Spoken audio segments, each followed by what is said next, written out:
Taking 7 people, each of whom has a real-life reason to wish you harm, gather them together on a remote island, and place the idea of your murder in their heads.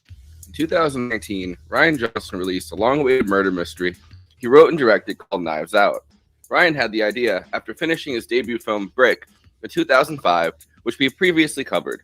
It kept getting pushed back as Rian took on other projects like Looper and The Last Jedi.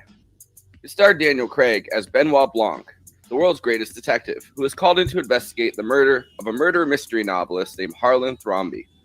I read a tweet about a New Yorker article about you. The last of the gentleman's sleuths? You solved that case with the tennis champ? You're famous. Each of Harlan's family members had a reason to want to kill him, and his whole family was there the night of his death, all celebrating his 85th birthday. My presence will be ornamental. You will find me a respectful, quiet, passive observer. During the COVID pandemic, Rian Johnson decided to write another standalone film for when he could travel again.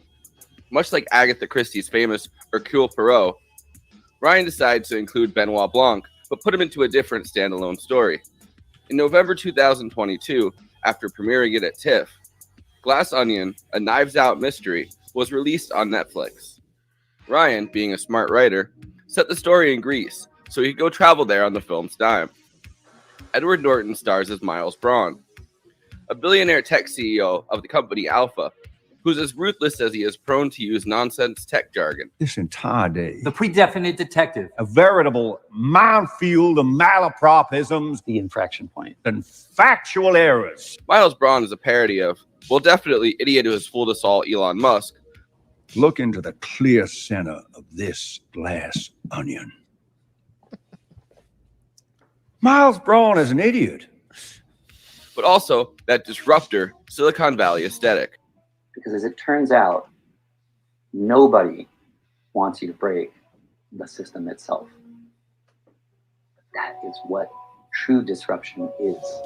In fact, the Disruptors is what he calls his friend group, which includes Catherine Hahn as Liberal Governor Claire DeBella, Kate Hudson as fashion designer Birdie J, a Twitch streamer and men's rights activist named Duke, played by Dave Bautista, And the answer is no, Jimmy Kimmel. I do not hate boobs. and Leslie Odom Jr. as Lionel, the head scientist at Alpha. They all get invited to Greece for a pandemic vacation that doubles as a murder mystery game thrown by Miles Braun. Also invited is Miles Braun's original partner, Andy, played by Janelle Monáe, who Miles Braun iced out of Alpha a couple years before. Everyone in Miles' friend group has benefited from his billions, and they're all ruthless in their own right. They also, it turns out, all have a reason to want to hurt Miles, as he is holding something over each of their heads. And he is about to release Clear, an unstable hydrogen fuel that might bring them all down. That's a new solid hydrogen fuel. It's incredibly powerful. It's radically efficient. 0 carbon emissions, and it's derived from abundant seawater. I call it Clear with a K. Benoit Blanc shows up after getting an invitation, which it turns out wasn't sent by Miles. At least that's the story he tells on his unexpected arrival. Halfway through the story, after Benoit Blanc stops Miles' game, it becomes clear that isn't actually how Benoit Blanc got an invitation. Andy's sister Helen came to him for help after Andy was found dead in her garage and enlisted him to help solve the mystery. It turns out Andy was planning on going public with the information that she came up with the idea for Alpha on a napkin, bringing down Miles Braun. The whole case was based on intellectual ownership of the company's founding idea. Each character has the motive and had the opportunity to have Andy killed, as they each went to confront her. Helen and Benoit Blanc must figure out who did it. I'm proposing that you come with me to that island as your sister, as Cassandra Brand. What? Anyway, before I introduce the panel, let me say, please like this video and subscribe to the Movie Night Extravaganza YouTube channel. Also, we are now monetized, so if you have any pressing questions during this live show, send us a super chat. We are absolutely obligated by international law, human rights law, to answer it. We also have a Patreon, patreon.com/Movie Night Extra. All of our after parties are available on there forever. Okay, let me introduce the panel. J. Andrew World, illustrator, book cover artist, comic designer, and artist for Give Them an Argument, co-host of Movie Night Extravaganza and Bad Takes. Conan Neutron, co-host of Movie Night Extravaganza, host of Botanic Reversal, and frontman for Conan Neutron and the Secret Friends. Christina Oakes, when she's not dog sitting, you can find her streaming on Twitch at twitch.tv/cosmopolitics. You can find her on Twitter and Instagram at @cosmopolitics. Throw her some subs on Twitch.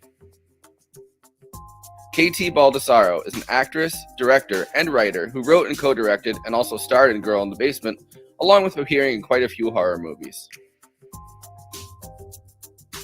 I, of course, am your Academy Award nominated host in a supporting role, Forrest Miller. Let's bring out those nominees.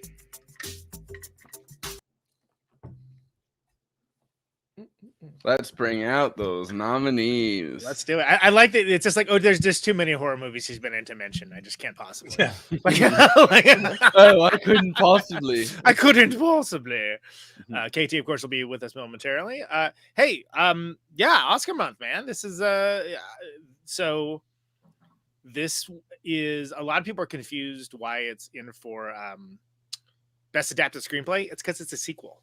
So Yep. Some people don't know that that's when sequels, which are rare, are nominated or win for Oscars, they qualify for the best adapted screenplay. Mhm. Just throwing that out there for folks that First saw this movie immediately when it came on Netflix. As soon as I heard that the sequel was happening, I was like, it's gonna be great. I mean, obviously was not ready. as good as the first one, but I was like, oh, Netflix, let's go. I have to say though, it's really hard to see Edward Norton after watching Death to Smoochie.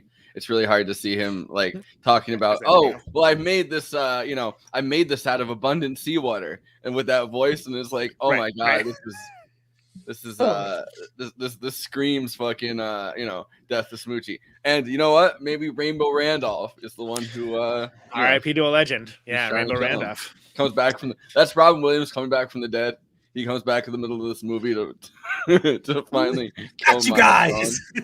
I also love the fact that Daniel Craig is really embracing like his post-Bond era career where he's playing some interesting roles that you wouldn't expect. Yeah.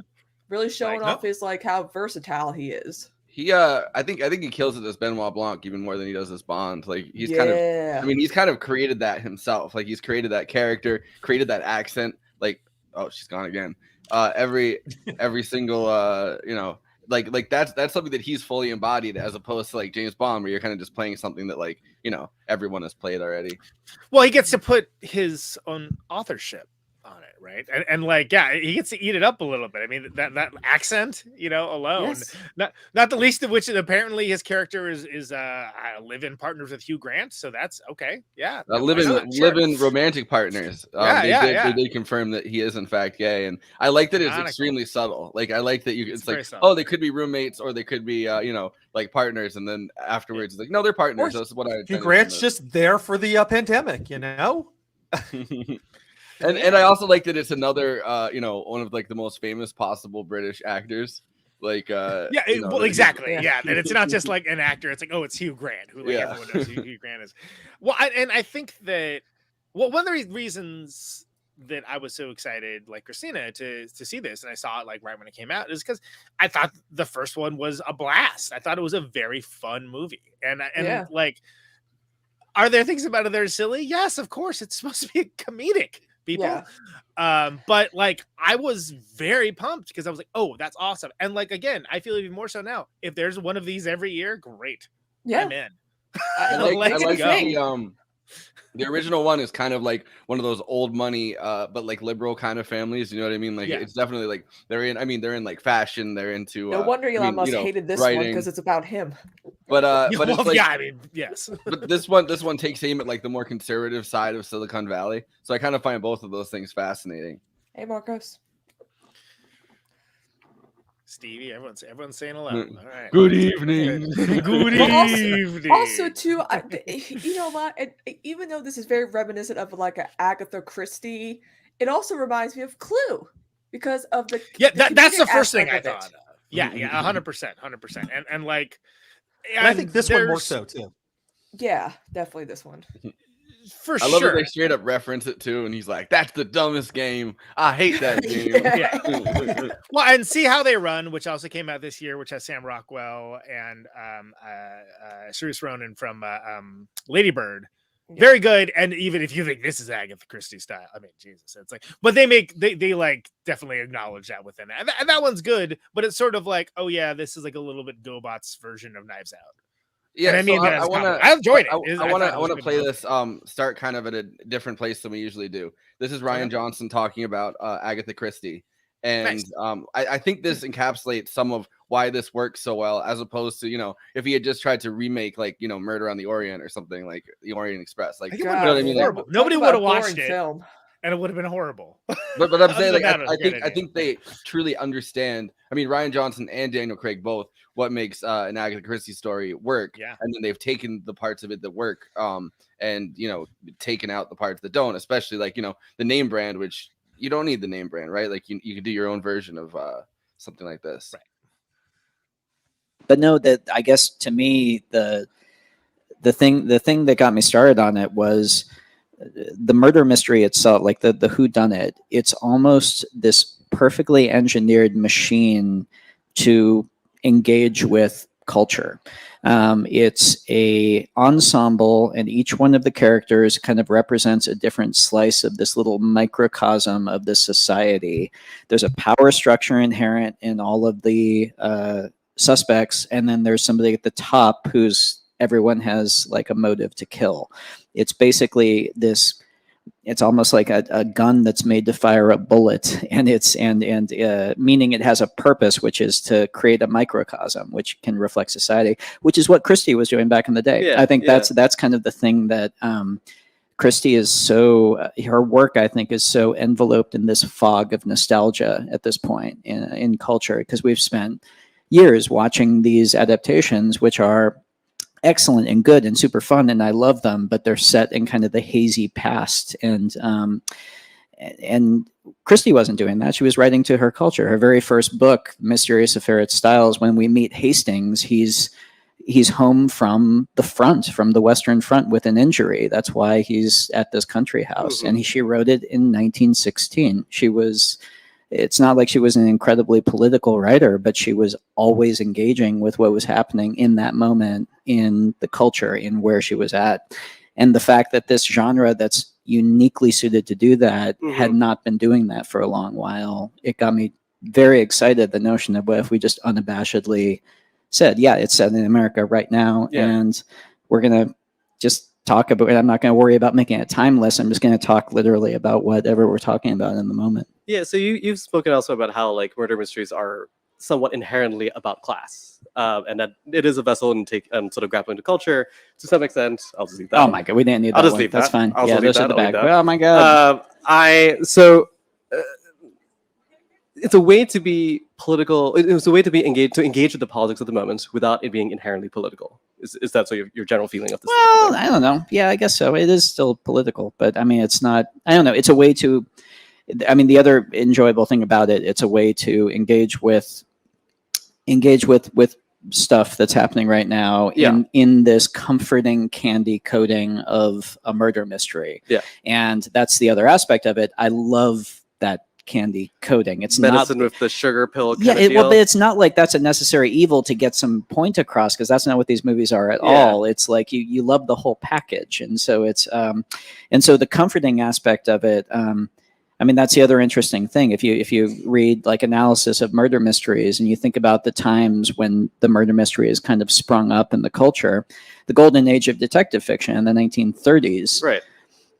A response to very dark times, incredibly turbulent dark times. And if you think about what a murder mystery is, it's kind of the ultimate example of chaos is created by a crime, and the paternal detective figure comes in and sets the moral universe right by the end by finding the truth and revealing it.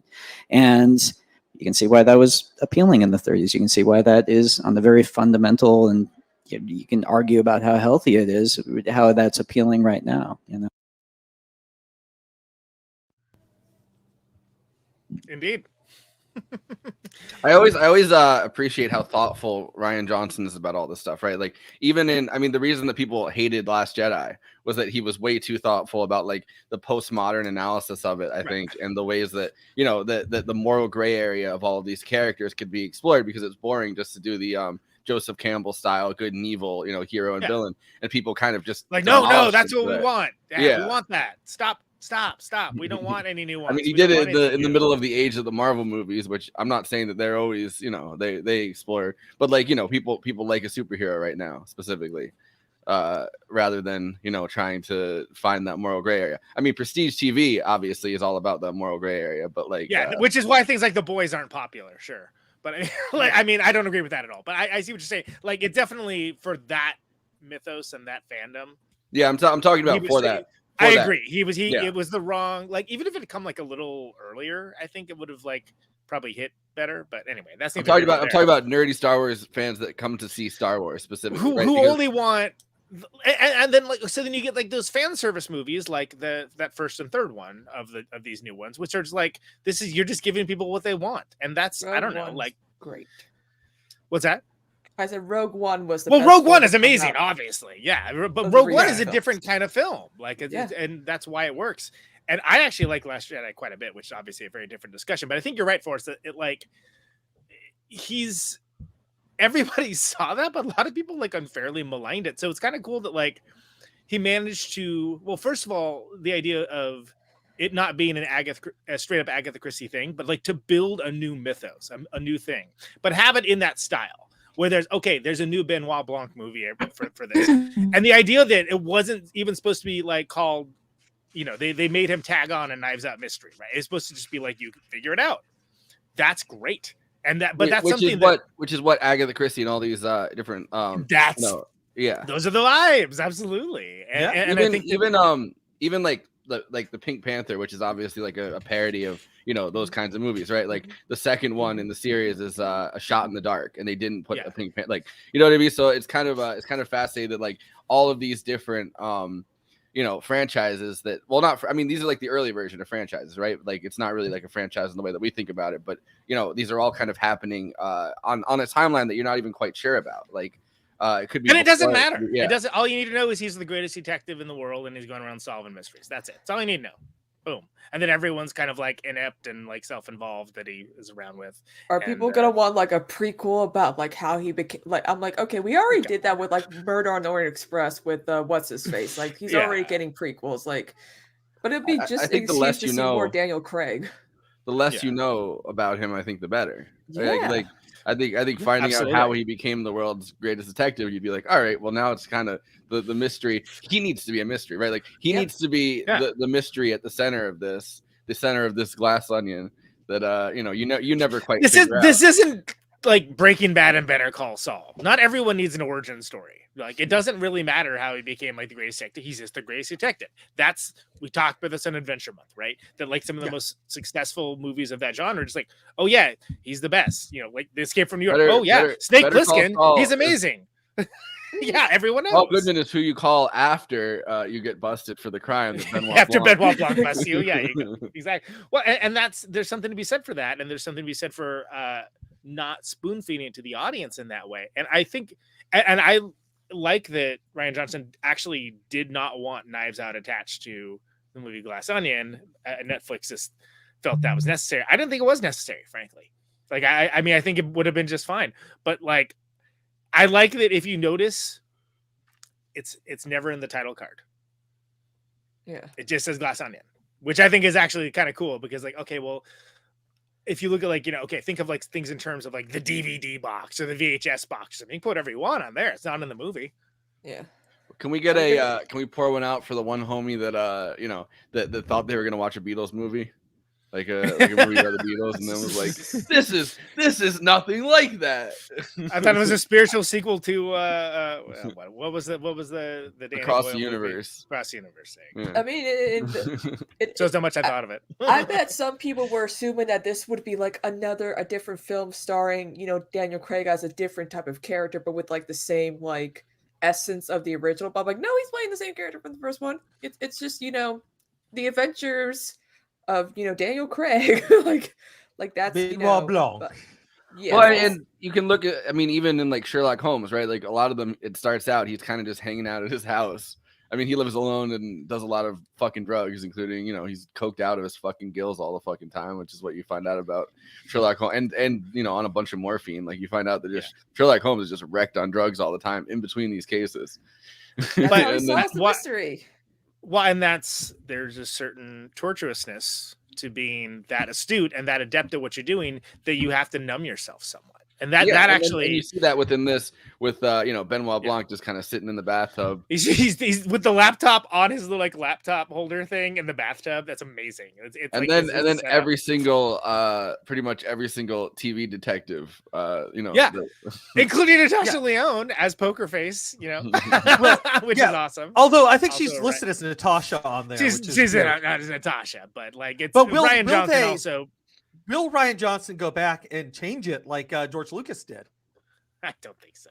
Like the 20th anniversary. It almost makes me wish that show came out before this, though, so you could just have that be like her origin story, is that she's just like on with Benoit Blanc and it's in a shared universe. How awesome would that be? I want a prequel where you find out how he became friends with Kareem Abdul-Jabbar. Like, prequel on any of those. That's the only prequel. But what I don't want to see is how he became a successful detective. Like, I don't want to see unless the story behind that is that he found Kareem Abdul-Jabbar's like lost basketball or something, and he was like, yeah. Somehow there's a tennis player that died that involved Kareem Abdul-Jabbar.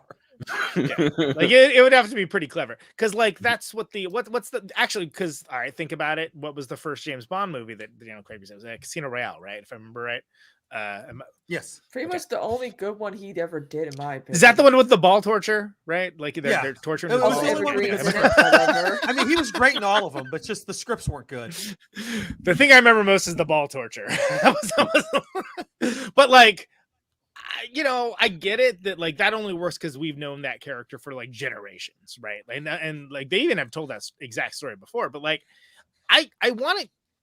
The way that people consume media and consume movies and things now, I don't think it needs to be spoon-fed in that same way. I think people like will do their own research. They'll go radicalized on YouTube.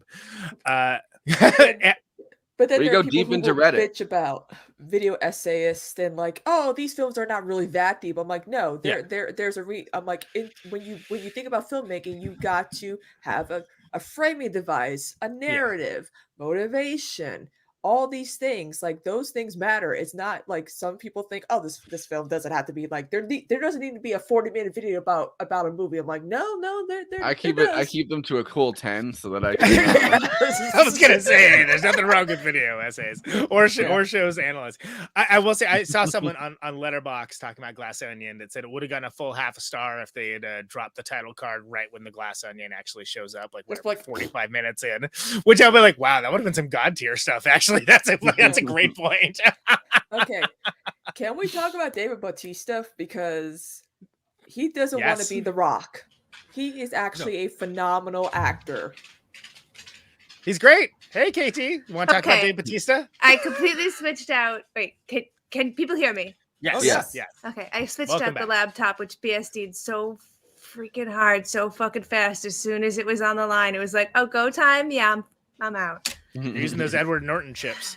I did want to say, because I was listening to you guys talk about Last Jedi and A New Hope. Did you know that those scripts were written at the same exact time, and that Rian Johnson didn't really have access to what was going on? They kind of just had to like put them together. Wow, that's actually more impressive. But yeah. It makes sense that he wanted to tell a different kind of story, because he wanted to make it less about legacies and more about the forces for everybody, which I think is actually an incredible thing to push on. And then you also get one of the best Mark Hamill scenes in all the Star Wars too. Where he just does, like, you get Force Bernie. Awesome. He's like, the American people are sick and tired of a small amount of Jedis getting the Force. Okay, we need the Force for everyone. And that's why my new plan, all right, Force for all right, Everyone gets the Force, just a little bit of the Force. Well, and that's something about Rey not being from a legacy. She's like it being like, oh, you're want to know your lineage is? Yeah, nobody. Like it's like you're not from anywhere important. And then they just totally retcon that in the next movie. Yeah, you're Palpatine's. Like, why Palpatine? Like, why of all the? Never mind. I don't want to. Don't want to get into it. I don't want to get into it. I feel like it drives at the heart of like what I feel the difference between if you are a Star Wars fan or a Star Trek fan.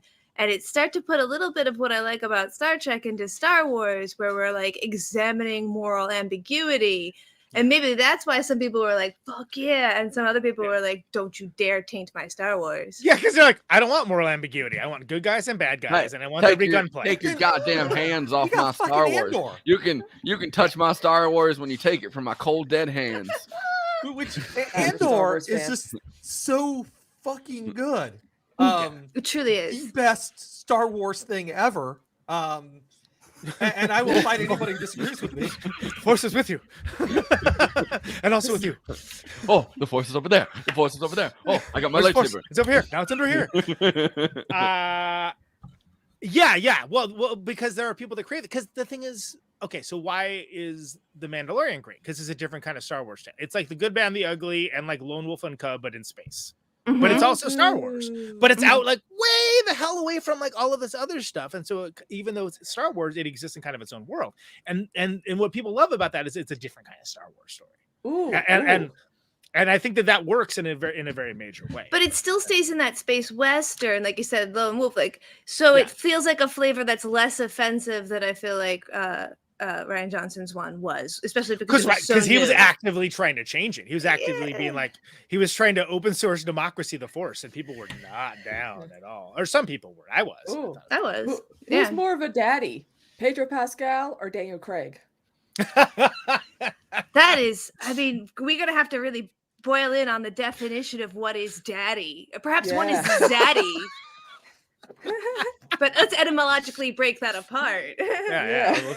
My new video essay. What is daddy? What is daddy? A 5-part series. Important, a 5-part series.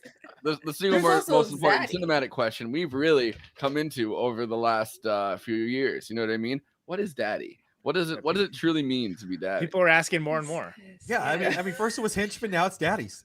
Yeah, I mean, that is kind of what Last of Us is just an examination of the protector role in this horrific world that we call now. Yeah, right, exactly.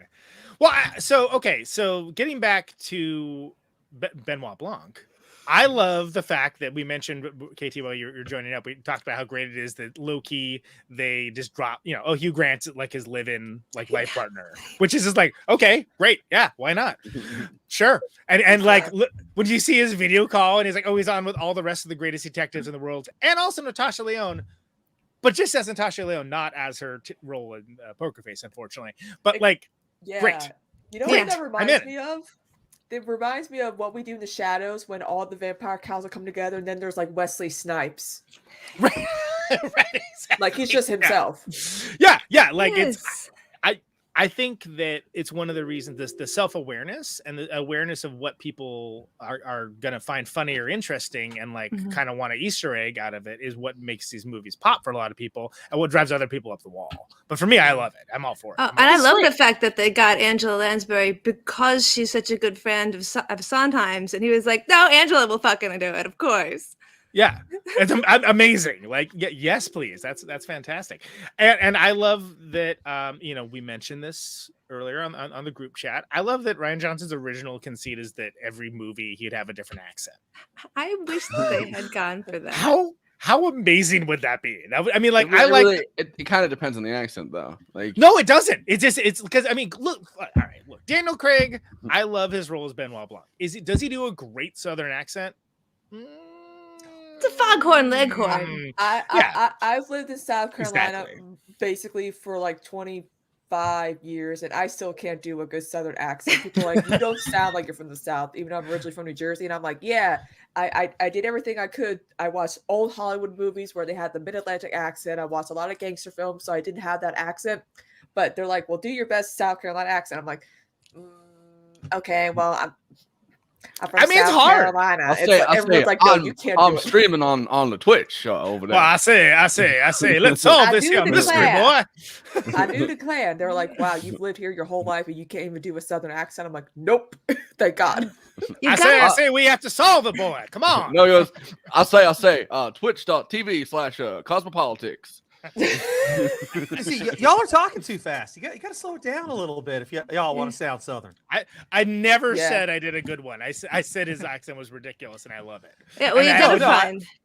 I absolutely do love Ben. Like he just comes out with like a Fargo accent in one of these. You know? That's what I was thinking when I said it depends on the accent, because I wonder who his accent coach was. Oh, it does say it in the IMDb trivia too. I don't remember the name. Oh, but you got to find your in-word with it. Like what's the word that people in South Carolina say that's stupidly wrong? Like for people in Maryland, it's phone. They say phone. And like once you build off of that, then you can like really get into the dialect. Water. Yeah. They say water. I'm like, what? No. Yeah. But you want a glass of that water? Mm-hmm. Like it's not like so his accent. It's fine. It's not letter perfect, but it works great that it's not letter perfect because these are like an homage and also carrying forward the torch to these sort of pulpy types of stories, whether they be books you could also or take TV it as, movies. The fact that perhaps it's a cultivated accent, and that's not actually like not that that's not how he talks, but like he's cultivated that Southern accent over time.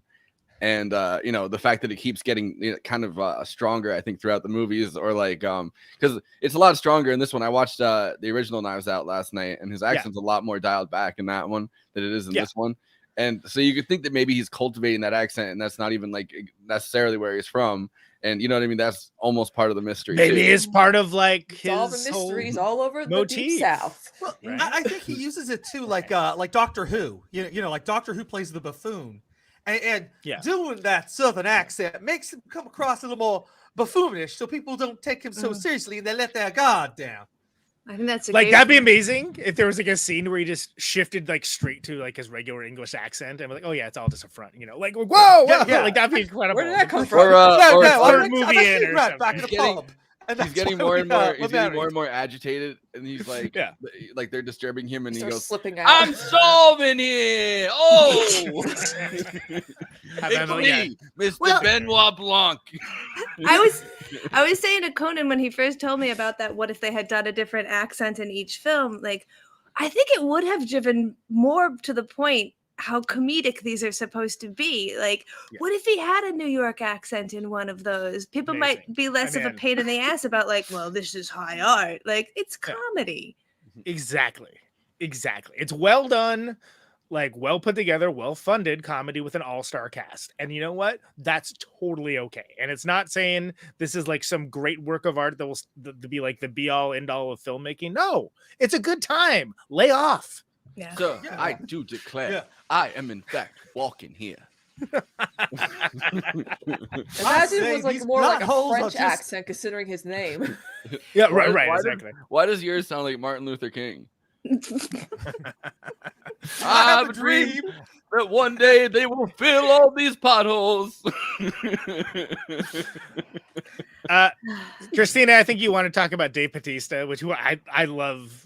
He's so good at this. Like, and I think it's awesome that he's getting to act and like he's very good at it. Yeah, he's like, I don't want to be The Rock. I want to be an actual actor. I was like, ooh, snap, shade. I love it. But also, too, this is also it expands to like a great ensemble cast. Like, you got obviously Nepo baby Kate Hudson, who still has a career. A lot of people don't think that she acts anymore, and I'm like, no, she still acts. Like, she's given roles here and there. But like Dave is just so funny. He's so good. He's so good at everything. Like he made it in Marvel, and now he's like doing whatever roles he finds interesting to show like how versatile he can be. Yeah, he's. So, he's great as Drax. That's a great role for him, and he plays it so well because he plays it with like almost Abbott and Costello, right? Like Abbott and Costello style timing. And it's like, that's the way to do it. Like, you make the visual itself be part of the joke that you wouldn't expect, like, this big gruff alien dude to just react in this way. Goofy. That's why I love catch those metaphors. That's why I love the Guardians of the Galaxy's Christmas special, because it really was about, him, like, trying to do something, while also to, Mantis doing something good for Quill. And they're just, I'm like, I know he's not going to be playing this Drax any longer, but can he just have like a one-off miniseries about the adventures of him and Mantis, like doing something, Yeah, like just run around and do stuff. Yeah, like it'd be so I'd watch that. fun. Easter. They're doing I think Easter now. in this- Okay, sure. In this movie, the thing that Groundhog's Day. the thing that's awesome is that he's actually tried hard to be pretty socially conscious about things, right? Like Dave Bautista is a huge like LGBTQ ally because his mom was gay and like he grew He up like with covered up a mom tattoo that of a friend or no, it was one of his Manny friends. Pacquiao. Yeah, not just Yeah. a friend. Yeah. Yeah, like which is kind of He's like, crazy. nope, sorry. Which Cover up this tattoo. if you know about like the Philippines, right? Like they're insanely proud about anything that like the fact that Manny Pacquiao beat the shit out of like so many fucking American fighters is something that they have at a pride He's level that's up there. Like he's like a real life Rocky for them. yeah. To a certain degree, like he's just like an icon. Like that goes And it's beyond. because And a of the political Philippines figure. being colonized by the United States, being so subjugated that like having somebody that can actually like come to mainland, like the mainland U.S. or whatever, and just beat the fuck out of Americans, like that's big there. Yeah. So for him to have number one ended his friendship with Manny Pacquiao, number two covered up the tattoo over those comments is something like.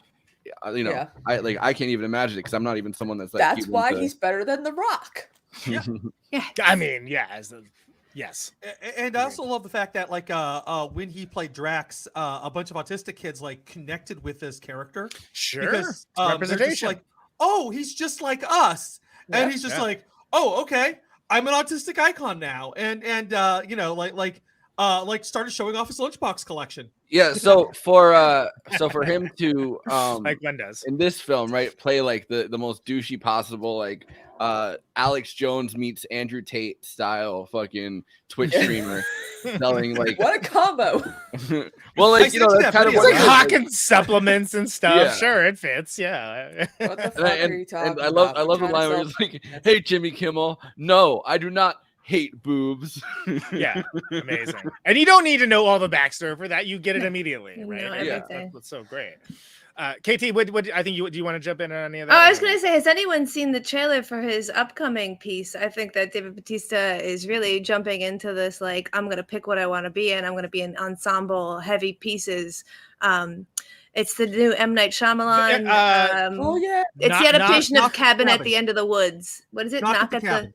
Okay, that's what they're calling it. Yeah. And it's really interesting because having read the book, it's one of those things where like, oh God, it's such a good ride, but it's like Could when you- you ever look at exorcism films, like how could this possibly have a different or new or interesting ending?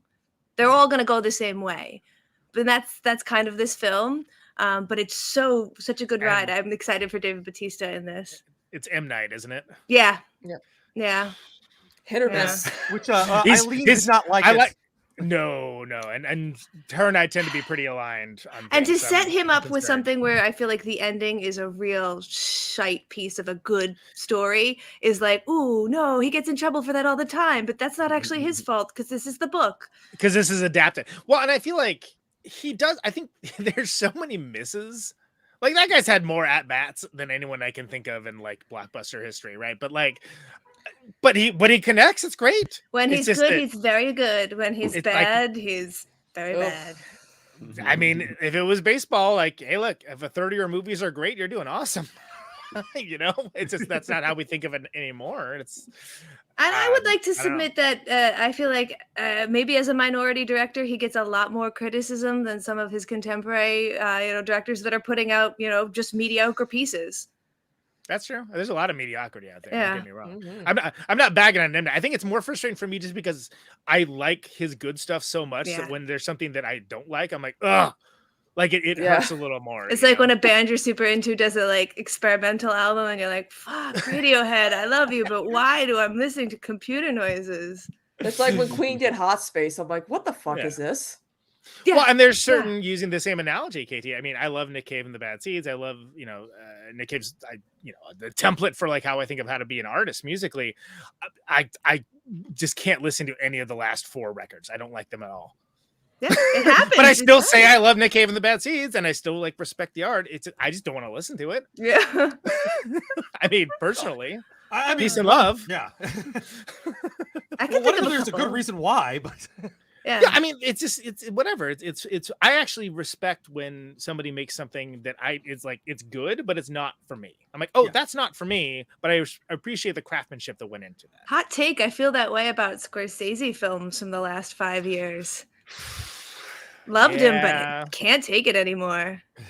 It's a lot. It's a lot, and I think that it's weird when people have been sort of grandfathered in. And when I say grandfather, I do use a gendered term specifically for that reason. That like, oh no, these people are okay. These guys are okay, and these other ones, well, you get like one chance, and if it flops, like how people are coming after Olivia Wilde for "Don't Worry, Darling." Great. Yeah, absolutely. Or it's like, even, dude, it's her second movie. Calm your silly ass down. Also, like, it's not what you say it is, too. That's the other thing. It's like, yeah, if this came out without all of that, the talk around it, around the antics and the various like dramas and whatever, I think it would have been taken completely differently. and you see that kind of stuff with male directors. I think that happened with Kristen Stewart on Twilight, and one of the directors of that, and like didn't get any press, didn't matter at all. But I feel like because this is Olivia Wilde, they were like, we gotta pump this up. Right. Yeah. Meanwhile, like, I love Ex Machina, but well, I shouldn't talk trash. I was gonna say Alex Garland. Come on, man. God, he makes me think. I do. You'll get me if it's anywhere near a Philip K. Dick story. I'm always just like, sign me up. But he did Devs, and Devs is like, holy crap! Why does nobody know Devs? And like, Devs but Devs is a miniseries. Yes, it's so good. I'm like, and he stopped it at one season. I'm like, holy crap, this is amazing. And then, I see something like Men. I'm like, this is a great first draft. Let me know when the movie's done. Oh, this is released? Oh, so yeah, that's a really great. Yeah, I just watched that, and I wanted that to be way better, and I was super confused. I was ready. At the end. I was so ready for it to. I'm like, hell yes, let's go. And I was like, oh, yeah. That did the reverse of Women Talking, where the more that I sat with it, the more questions I had as to why I watched it. Right. Yeah, exactly.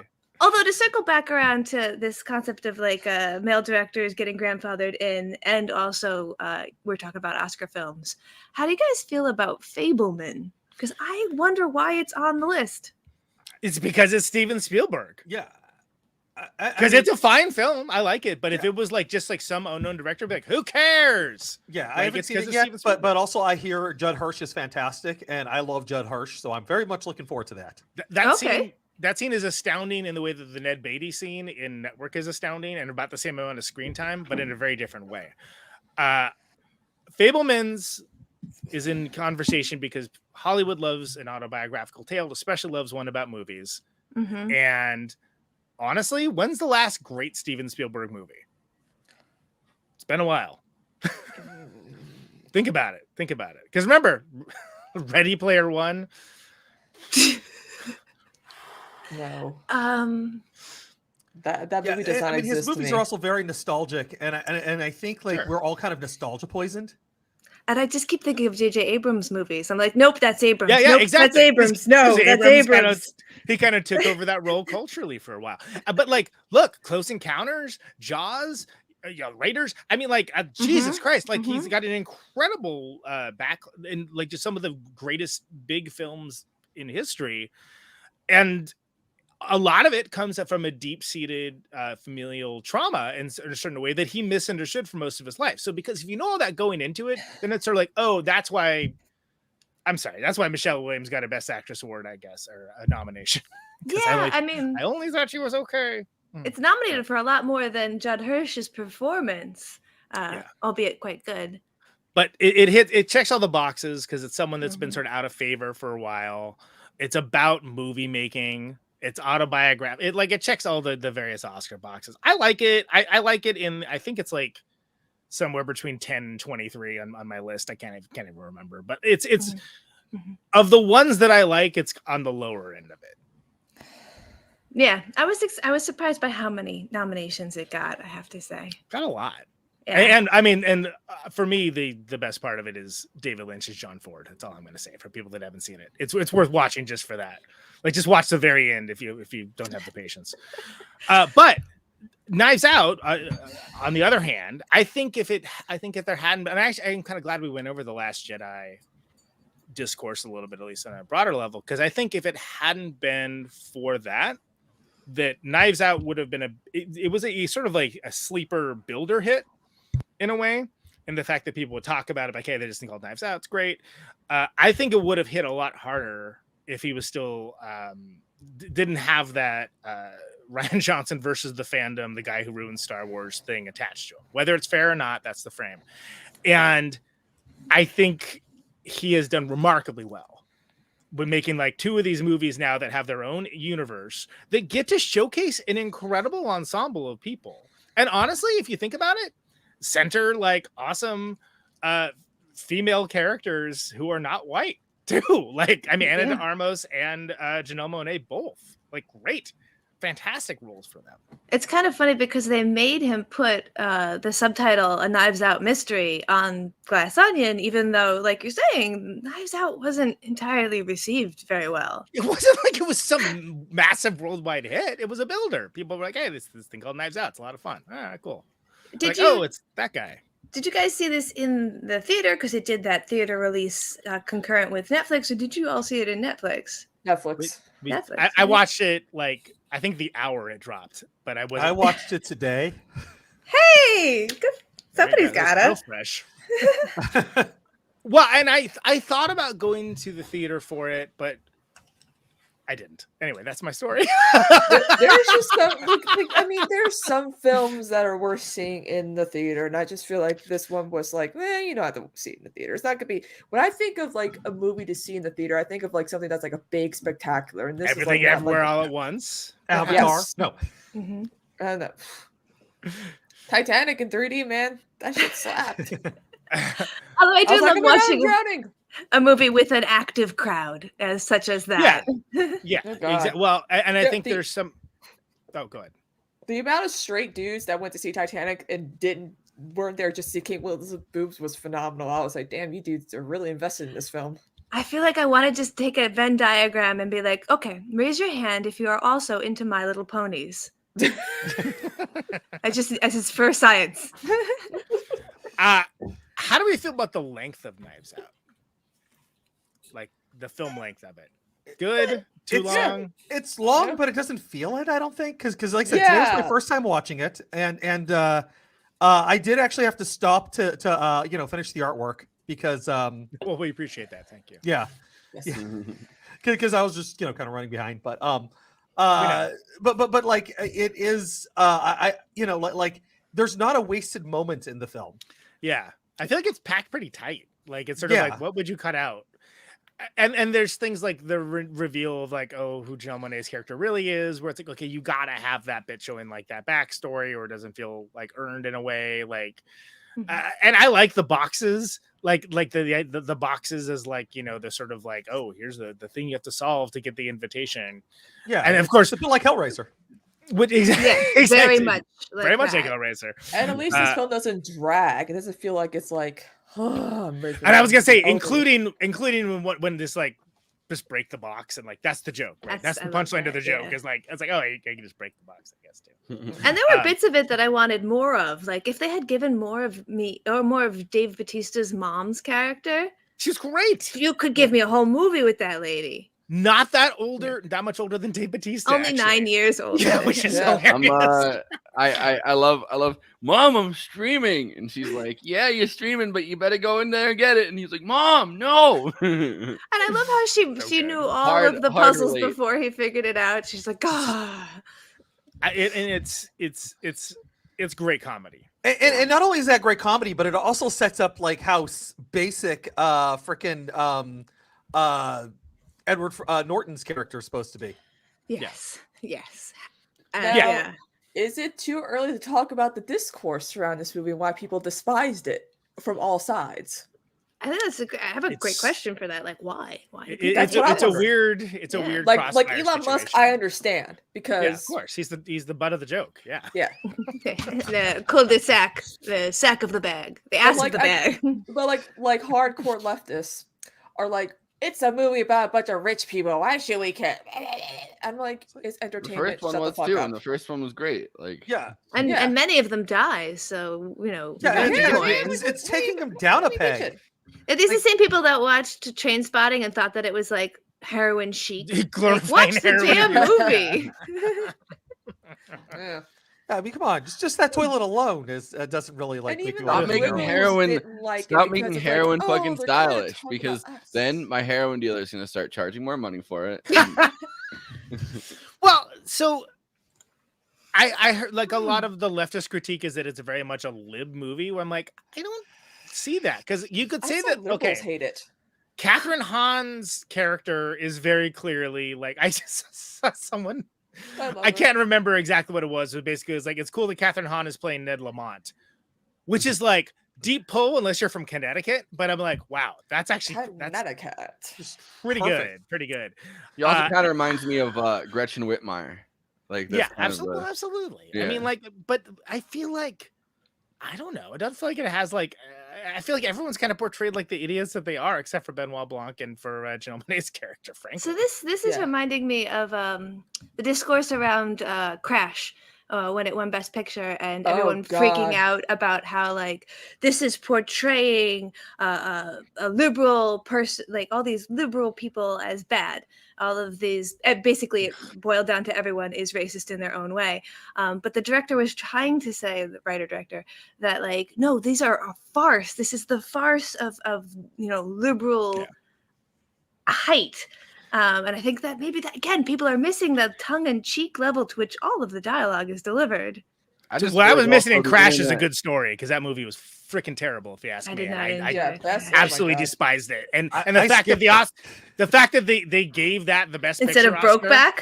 Instead of, I was like, Oh, hey yeah. everybody, we solved racism. Yes. And then we saw racism again with Green Book, and I'm like, Yeah. Yeah. Like, Oh, and in no, between them, we elected honey. Obama solving racism. One Yeah, of which also the solved best We did it, things guys, about we did it. one of the best things about that Green did it, Book Joe. era, though, is that Carmine Soprano, I think, or not Carmine Soprano, Carmine, the guy from New York, the boss Yeah. from New York, like Big Carmine is Tony Lip, like the guy from Green Book. Oh, He sure. was played by Yeah. him. Yeah, those movies are. I mean, like, there's a special area of cinema hell for movies like that, as far as I'm concerned, where it's like it thinks it's doing something incredibly important, and it's actually just horrible, and it's a horrible movie in execution, in attempted message. I mean, the only Crash I acknowledge is Cronenberg's. yeah, it's kind of like those movies that or the Veggie Tales, where you're like, wait a minute, is this animation Christian? Is this Christian? Like, are these vegetables for God? Like, what? How are they? Explain that, because aren't they low on the food chain? Like, how are they animated? How are they anthropomorphic? Isn't this like an abortion in the face of God? That, like, I have so many questions about Veggie Tales. I wanna abort VeggieTales is what I want to do. I mean, like, you think that? Yeah. Anyway, whatever. What was some of the liberal criticism of Gauss? Because after a while, I just started tuning it out. I'm like, you guys are way over analyzing. They're like, this is not how we are, and I'm like, Kind of is. some of you Kind of how are you're like that. Kind of how though. you're being right now with this criticism. Yeah. I like the fact that it kind of rips into everyone, like the Elon Musk type, like gets it the worst. But like, I mean, it's not like anyone gets off easy again, except Some for leftists just can't take a joke. Relax, guys. I mean, Give the me first IP. one did that too, right? Like they're having the Absolutely. debate about immigration in the middle of the thing, and they cut. I forgot they did this bit where like he's like telling the story, and he's like bringing Marta over, and he's like come over here, and then you find out it's to harass her about being an immigrant, like or her parents being an immigrant, like. Well, and in both films, really the only people that escape that kind of like harsh unveiling in the light are Benoit Blanc and the female lead, which is Ana de Armas in the first one, and Janelle Monáe in this one, and both of them have been wronged, and like kind of like that's part of it. And I like that that's the thing.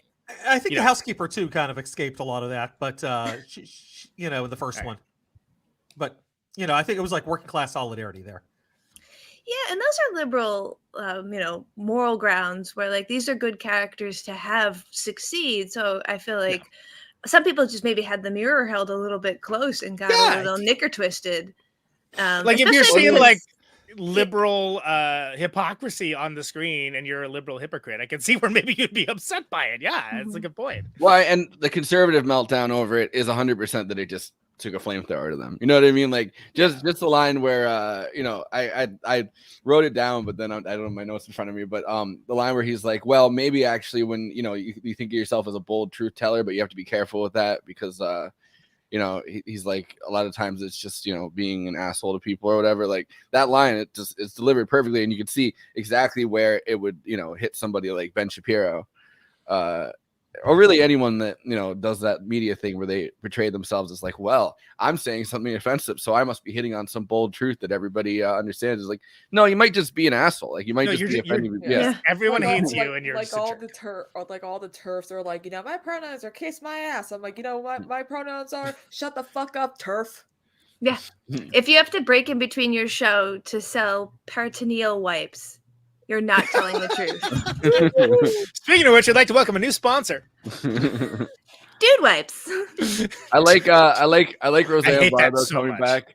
Roseanne Barr coming back, and the first thing she does is my pronouns are kiss my ass. And there's a video from just a few months ago. Stealing Ted Cruz's material. Yeah. Amazing. There's a video of him at I think he's like Young Americans for Freedom or whatever, and he's talking Yeah. about Oh, yeah. my It's pronouns are totally and he perfect delivers place it- for that. He delivered it actually kind of well because he's like, you know, it's old curmudgeon-y, everybody hates you, badger face Ted. But Yeah. like when it's Roseanne Son of the Barr, it's Zodiac like, Killer. yeah. Well, yeah, because it's like that's his crowd, right? It's a bunch of other like you know, Children? By the no, way, no. what's making- A bunch of like ancient mean, it people that is. hate a bunch of ancient people that like hate everything that isn't them. Well, these were Right.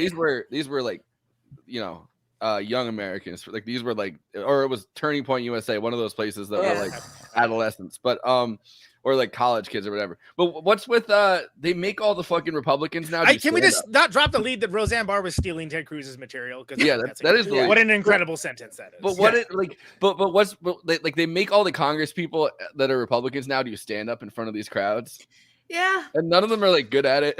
None of them are funny. That None sounds of like them are John funny. McCain and what's his name? The guy from Pennsylvania. Yeah, the guy from Pennsylvania. Fetterman.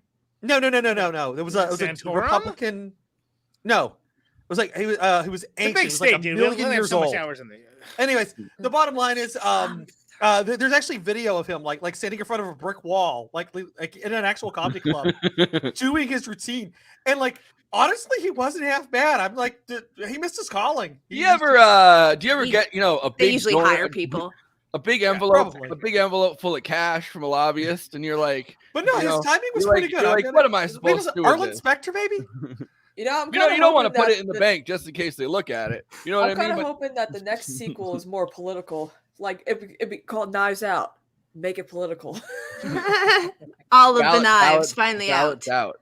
Yeah. Ballots out. And it's Ballots out. Yeah. Ballots So- out. Yeah. they have Benoit Blanc. Someone hires him out, to go into ballots the in the 2024 election. They have someone hire him to go like help count the ballots or whatever. Oh my god. All knives matter. So they have greenlit. All right. It's classic after party material, people. But So, no, Conan, we gotta think about this, considering what the Oh, next do we? sequel could be about, and the Yeah. titles. That's creative. We're coming. We're helping. Well, so he says- so said it's got to the be so. All right, 2 words. It's got to be 2 words. That's what they've established. It's 2 words. Yes. So what are the Okay. 2 Two words? words. And First it's word. got to be a title of a song. Both of them are. Knives Out was a Radiohead song, and Glass Onion is a Onion was Beatles song. And you Yes. can't reuse the same band. That's the Bicycle rule that I'm Race. putting in. Brass Monkey. Brass Monkey. Well, if I actually like both of those. Knives so- Out. I am if you here check for right that. here underneath the brass monkey, It could be the MacGuffin. It's actually not that far a shot, actually. look Good act. look here, this brass monkey. It's quite That a funky monkey, isn't it? Exactly. Who would you put in that movie? Ooh, Doing shadow casting. yeah.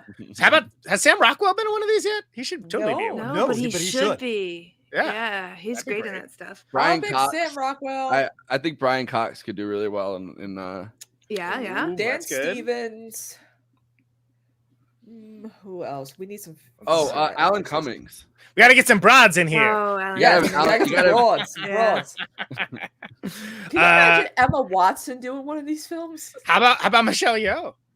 Yeah. Or Stephanie Hsu, the daughter from that, would be fantastic. Great as well. How about Colin Farrell? Yes, totally. Our favorite Irish himbo. We're just going over like Oscar-winning actors. Penn. How about Penn Badgley from You? Ooh. I think he'd be good in this. I saw him one time. He was in IRL. Yeah. He was one time me and one of my friends were we were walking on this like trail because I guess he visits up here a lot in upstate New York, and we were walking on the trail and fucking Penn Badgley was just there fucking walking with like his family or something. He's gonna kill somebody. And So after seeing like the trailer, like I haven't watched that much of You, but like I was just like, this is creepy. I don't like this guy. We gotta go now. How about Dev Patel? Oh yeah, fantastic choice. Maybe he won't play a dumb knight this time. Oh, I enjoyed that movie. He was great at being a dumb knight. I enjoyed that. It would be funny to get somebody like Aziz Ansari because basically in this movie, Catherine Hahn plays literally her Parks and Rec character. Like, Oh my god. Oh, what Everybody about keeps bringing back Parks and Rec Melanie characters. Linsky?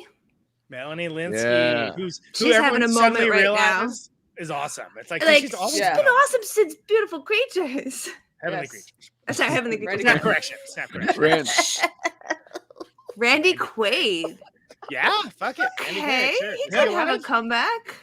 Yeah, as long as he keeps his mouth shut. What about the son of his brother who's in The Look, Boys? Quaid, you can do this film. Oh, you gotta keep your trap Jack shut. Quaid? Right? Yeah, Jack Yeah. Quaid. Yeah. Maybe him over Randy. Oh, what's the Lodge 49 as Wyatt? Yeah, Wyatt Russell. Yeah, Wyatt Russell's great. Yes. I can see it. He basically looks like his dad, but with his mom's hair color. I know she's retired from acting, but how about Shelley Duvall? Shelley Oh my Duvall, God. of course. Like have a glorified cameo of some sort. Character actress Margot Martindale. Margot Martindale would be great. Bob Odenkirk. Oh yes. Oh, that's a good one. A tag team up between like just a shifty lawyer and and Benoit Blanc. Do you get Odenkirk without Cross? Would you throw David Cross in as well? Yeah, I feel like we'd be throwing David Cross the bone at this point. No offense. Might as well. Like, He was fantastic in Station 19. He was really good in that. Station 11? Station 11. 19. It's an arbitrary number. It was So good. many station movies. So many. Shelley Duvall is not retired anymore. Yeah, she's doing a horror film. She heard this scream and she's like, I'm in. Let's go. Yeah, there we go. We could get I feel like Tim Heidecker would do a good job in one of these movies. He has that like the character that he plays a lot of the time is just like rich asshole like already. Like I was surprised at how good he was in Us. Like when he was like my favorite scene in the whole film was when they're like, Alexa, call the police. Now they fuck the police by anyway. and I laughed the loudest, and they're like, "Why is this white woman laughing about the fact that they're Lakeith Stanfield?" murdered? I'm like, "It's hilarious." Lakeith. Yeah, Lakeith Stanfield. He's amazing. Yeah. Like and like what Atlanta's over. So what's he up to? Well, he was in the first one. Oh, he was in the first one. Fuck. Okay. Yeah. Pizza? Yeah. It's like, but they could bring him back. I haven't seen It's a little mustache, though, but he could tell the difference. He could be his cousin. Ooh, Michelle Pfeiffer. oh yeah, okay. Oh man, All I right, love so- Michelle Pfeiffer. Okay, I feel like we're just doing the after party now. We're gonna name Well, no, everyone. hey! If they're gonna do a sequel, they gotta come back and watch this podcast so they know that they have options. Okay, We're giving it away for free. So guess. I'm just saying, this is not after, but this is important. Okay. So I have a Ryan clip Johnson, of, give us a call. Kate Hudson and Catherine Hahn talking about Gary Witt has got his number. Catherine Hahn. Gary Witt of Animal Talking fame. You two do will just keep me laughing through pretty much all of it.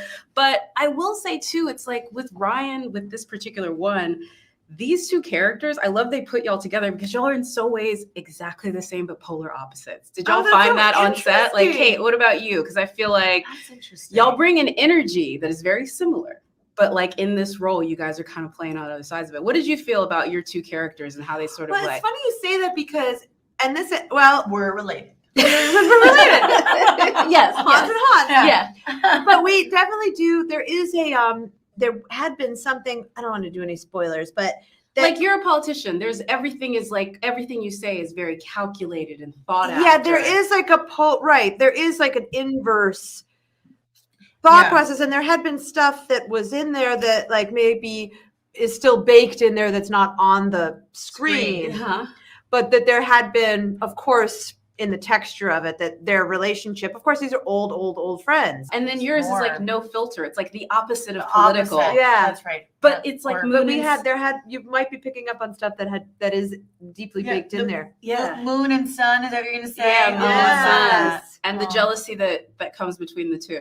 Yeah, I mean, interesting. Very interesting. I mean, I think too, it's like, there's a banter and a familiarity, and then, what I liked about all of the group of characters is that even though they're all so different, you wouldn't expect any of these people to be together. They did grow up together, and then they all kind of have well, they all hinge on that one stuck on that one person, the disruptor, as we like to say. Mm-hmm. Both of you, I'm in love with your filmographies and have been. But this, I think, is in a way a different look for both of you. This like grand ensemble, this big Clue style murder mystery, and like. I will always think that if you can talk to me about rock music or you can have something where you're doing a rom-com, I'll be happy. Anytime you can make me laugh or also do a rom-com, make me happy. But is mystery something you'd want to continue doing? Is this a look that you'd want to do? Because I mean, you did Skeleton Key, you've done stuff. Yeah, I mean, it's funny because I just want to be in movies that have great characters and great storytelling and with people that I love to work with, and I never look at my career from the outside in. It really is like the inside of, what is happening in the moment, what's available to you, in the moment. And there's certain roles that I would love to play at times that aren't necessarily the ones that are coming my way. And then vice versa. There's ones that are coming my way that I can't wait to, it's really about the writing to me at this point in my career. Yeah. I mean, Skeleton Key was one of the most fun films I've ever made. And doing those kinds of like thriller with a great crew and stuff, it's so fun. And then this ensemble too was really special because everyone really loved each other. I don't know if that happens all the time. Yeah. I want to get your real quick response on this. If you have any, are you a mystery fan like now? Is that? I mean, this again was something that I there's like Kate, like it's not like I have any sort of grand plan or can look on the outside and be like, oh, what's the next move? It's just kind of like what it kind of unfolds, I guess, like whatever the next thing is supposed to be. And so this was the next thing. And it was like, I'm so grateful for it because I didn't realize how nourishing it would feel to be back in an ensemble with a group of actors. Like I really missed I missed theater, and so this felt very much like that, and so this was exactly what I needed, and it was so nourishing. I love Catherine Hahn. She could do no wrong in my book. Someone else who's been quietly badass for years and people just kind of recently discovered. Awesome. Yeah. Well, to be honest, like I knew I loved her in Parks and Rec playing like that like consultant, I think. Yeah. And she always made up like good lies about like, Leslie Knope and all that. And I was they like, did not give a fuck whatsoever about the actual election, which was kind of the funniest. Yeah. I love that insight, like so great. whatever joke where she's just like on her phone. She's like, yeah, whatever. Like, yeah, I'm gonna say Chris Traeger now. But I will admit, I had her and Anna Gasteyer merged as one person for a very long time. Yeah, they do. There's this meme of the two of them, and I forgot who else. Oh, the one woman from Abbott Elementary, the redhead. They say it's like one to play sisters, It's like sisters. Peter Weller and Ed Harris. Yeah, where there was I think there's one movie that they're both in too, and I've never seen it. But I'm excited for Coven of Chaos because I mean it's once Agatha All Along was released, everyone just fell in love with Catherine Hahn, and I'm like, Catherine Hahn plus Aubrey Plaza playing witches. Sexual. And he's like, whoo, whoo, whoo. What do you guys think about setting it during the pandemic? I think it's good. I think it's good. And can we talk about Ethan Hawke's like crazy cameo? Yes. Which is awesome because he was filming Moon Knight nearby and just like showed up for like that day and like he's just in it. It's like, hey guys, Ethan Hawke. Awesome. No, I think it's great, and I love the throwaway thing of like, oh yeah, you know, and there's basically like a COVID cure for rich people, right? And it's just such a throwaway, like you like blink. Yeah, it's my blood. And I love that it's just like, oh no, you don't need that anymore. it's like what? But it gives you an idea of like the scope and scale of what you're doing. Like this is like, you know, this level of rich, right? Mm-hmm. And like I think it also allows them to slip in the pineapple thing, which I really like. That he's able to be like, oh, you know, the Duke don't rock with pineapple, and then I like that comes up at the end of the movie. Like you're like, oh shit, like yeah. Plus, you know, it sets it at this time period where, like, you know, we were all, if you're watching this, you're scared and at home, and they're going and having a dinner party. Like, it's already instantly you hate these people. Right, exactly, because they get and do the things, right? And like, and you know that there are people like that, and they were usually these landed gentry, like moneyed rich people, and of course they had access to like stuff that like the proles didn't have. Of course they did. Everybody knows it. Blumhouse did a horror film recently about this, where like the bad people are extreme liberals who are overreacting to the virus. It's an interesting film, but I think it would be interesting if you were the kind of person who watched this movie and thought that it was anti-liberal. You should watch that movie and then compare the two movies because it gives you the justice you need. I'm sorry, I missed the movie. It's called Sick. Sick. It's about these two girls who go to a cabin alone during the pandemic because their college is shut down, and then somebody comes to try and kill them, and the reason why is a liberal agenda. It's a liberal agenda, folks. You know, they're coming in there, they're breaking into the cabin. So for a film that so even-handedly just sort of rips apart everybody, I'm like annoyed that so many people just dismiss this film. Yeah. Not even like, I think there's few Like, people the that point- hated it, but just to be like, oh, this is not worth anybody's time, because there is absolutely a call for, again, and in the way that like I saw White Lotus, I thought it was fine. I thought it was good. Like, but it didn't. It doesn't receive like the hate it got. It doesn't. Like, the faux importance that it has, where people are like, "Oh no, this is an important movie or important series." No, it isn't. No, it isn't. There's nothing important about this at all. It's just fun. It's a fun. And if it just presented as just that, like, hey, here's some fun thing, here's some like horrible people like doing horrible things and getting away with it, just like rich people normally do. Great, then I would have been fine with it. But to have it like sold as like some like big important social thing, that was annoying to me, and it took away my enjoyment of it. Whereas I feel like this didn't do any of that. Got treated as if it did, and then like got.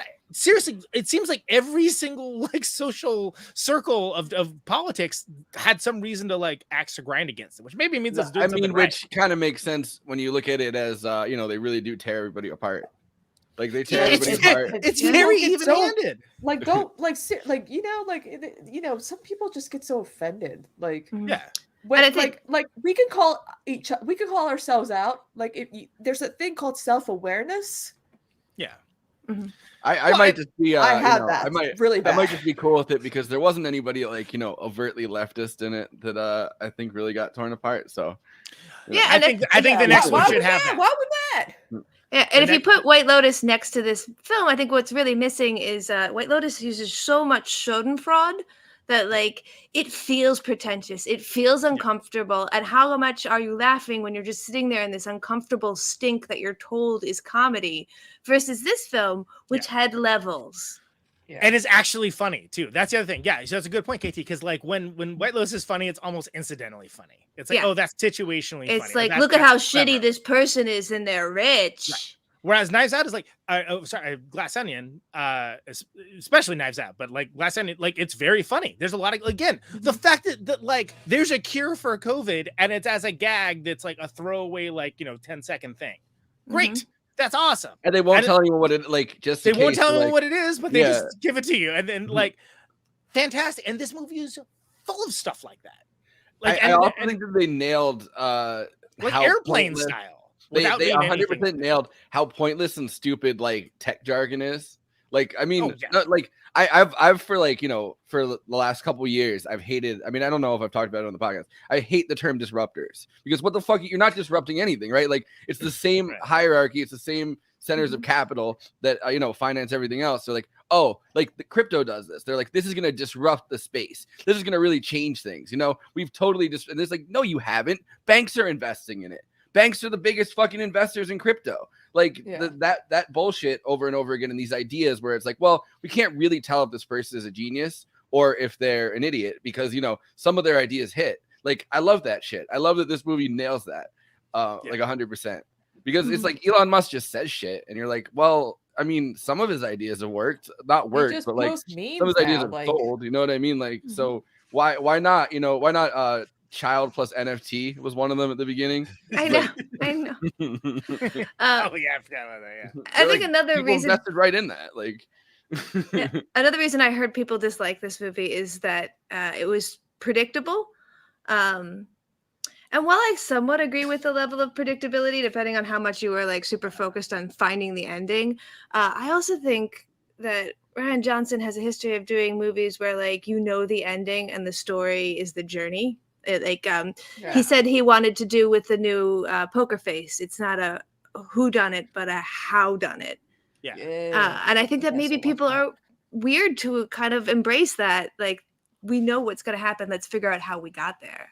But it's so different than the original Knives Out, which is that, you know, justice is served. They get fucking Captain America. He doesn't even get to stab her because, you know, the knife is a prop knife. Like, you know, like there's some level of justice there. In this, I mean, Which was also set up right at the beginning too, beautifully. Yeah, well, so the justice has to be ripped away from them, and then they have to find their own source of justice. I think it's so different than the first one that, like, I don't know if burning the glass onion was something that I went in expecting that they were going to do at the end. I'm glad they did, but like, yeah, it's like true disruption though. Just like I was chopping onions right before the show. You know? Well, I mean, look at like, you know, Edward Norton's character who's like, I came up with a new fuel source, hydrogen, and the first thing I thought of is like the blimps, the humanity. It was literally the first thing I thought of, but I'm like, you know what though, that tracks. Like it makes sense that this is be a dude that would think that'd be clever, right? And I was like, all right. But the second he said when he said there, he's like, it's it's ran from seawater. Something about that just reminded me so much of fucking Death to Smoochie that I was like, yeah. But I mean, like within the confines of the movie, like I think you could have made Edward Norton's character more obviously an idiot, and I don't think this works as well. Well, I mean, he was subtly an idiot with those constant malapropisms. Yeah, exactly, and it's sort of like what? Just enough to be like, but you're like, oh, is this guy just so quirky that no one will tell him that, like, hey, that's not what that aphorism is or whatever? Mm-hmm. Like, there's enough disbelief, I think, that you can. Or is he trying to coin a new term? Yeah, maybe he's a dude that likes making his own language and like thinks. Which is what tech jargon a lot of times is, right? They take two terms 100%. and they just slam them together, and next thing you know, like it's just something that you're like, this is not this has never been a real term. But what are you gonna say? Like, oh, all words are made up. You know what I mean? Like, oh yeah. And the beauty too is that you got the contrast between him and Birdie, which Birdie was hilariously stupid. I just love the one part where it's like when they reveal that Janelle Monáe is her sister, and she's like, oh, you were telling me about your sister. Oh yeah, it's great. She does a great job of playing just and the conceit that the girlfriend is actually quite intelligent and can hold a great conversation, even though she you would think was the bimbo. Right. Yeah, exactly. I enjoyed that as well. That's a good turnaround, and I don't know, like I just feel like like this is. I was surprised to see people have such a negative reaction to it. I'm like, this is what you're upset about, like, especially in the wake of liking White Lotus so much. Exactly, and White Lotus gets a pass. And to be fair, I don't dislike White Lotus, but I'm like, why are you putting importance on this? This is clearly trying to be important. and like somewhat enjoyable, but it's not important. It's not important at all. There's Another gag I wanted to reference before Christina says what she's about to say was the Kanye wall, where he has the wall behind him and it's just Kanye as Jesus. And also, can we talk about Serena Williams' cameo as like the live trainer? That's a great visual gag. That's amazing. I'm all for it.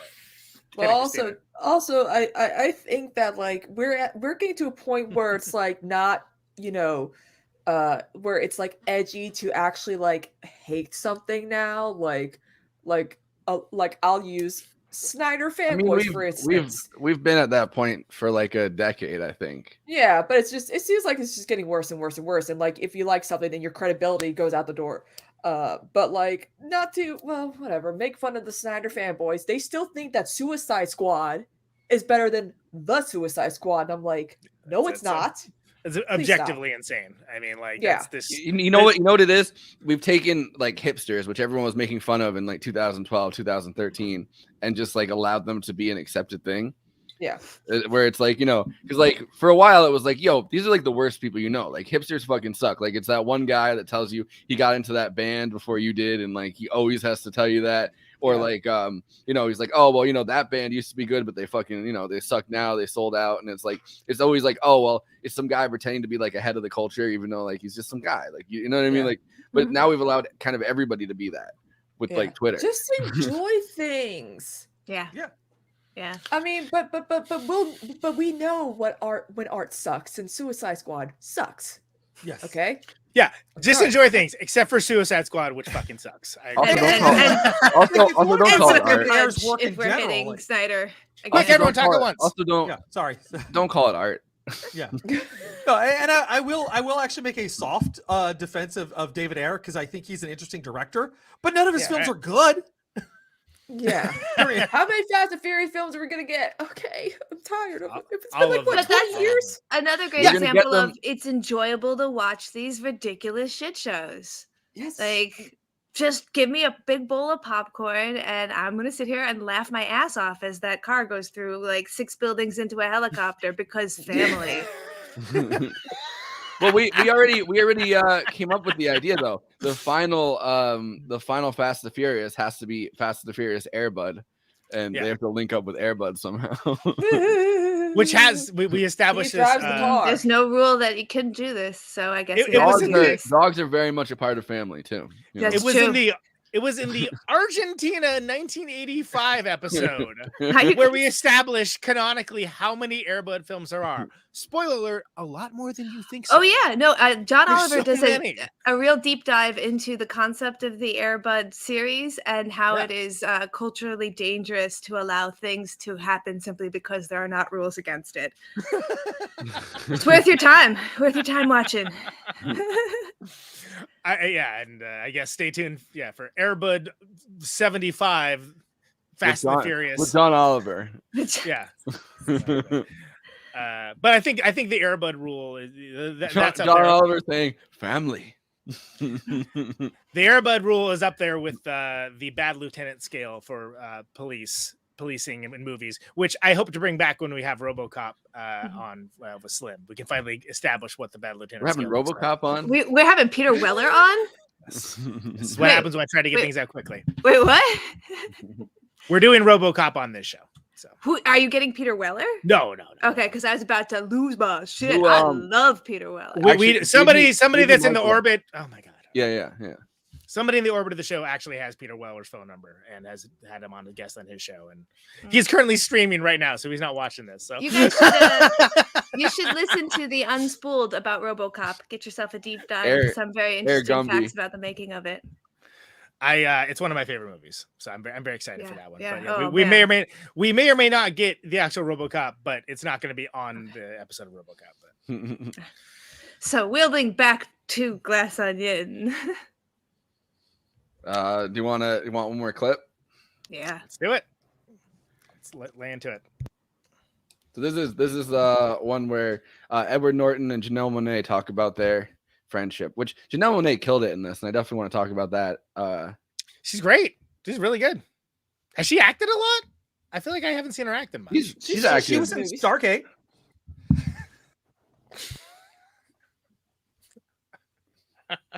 Stargate Airbud. I really do love so many of the things that this movie does. I love how great I got to see it at TIFF, and that was such an incredible night.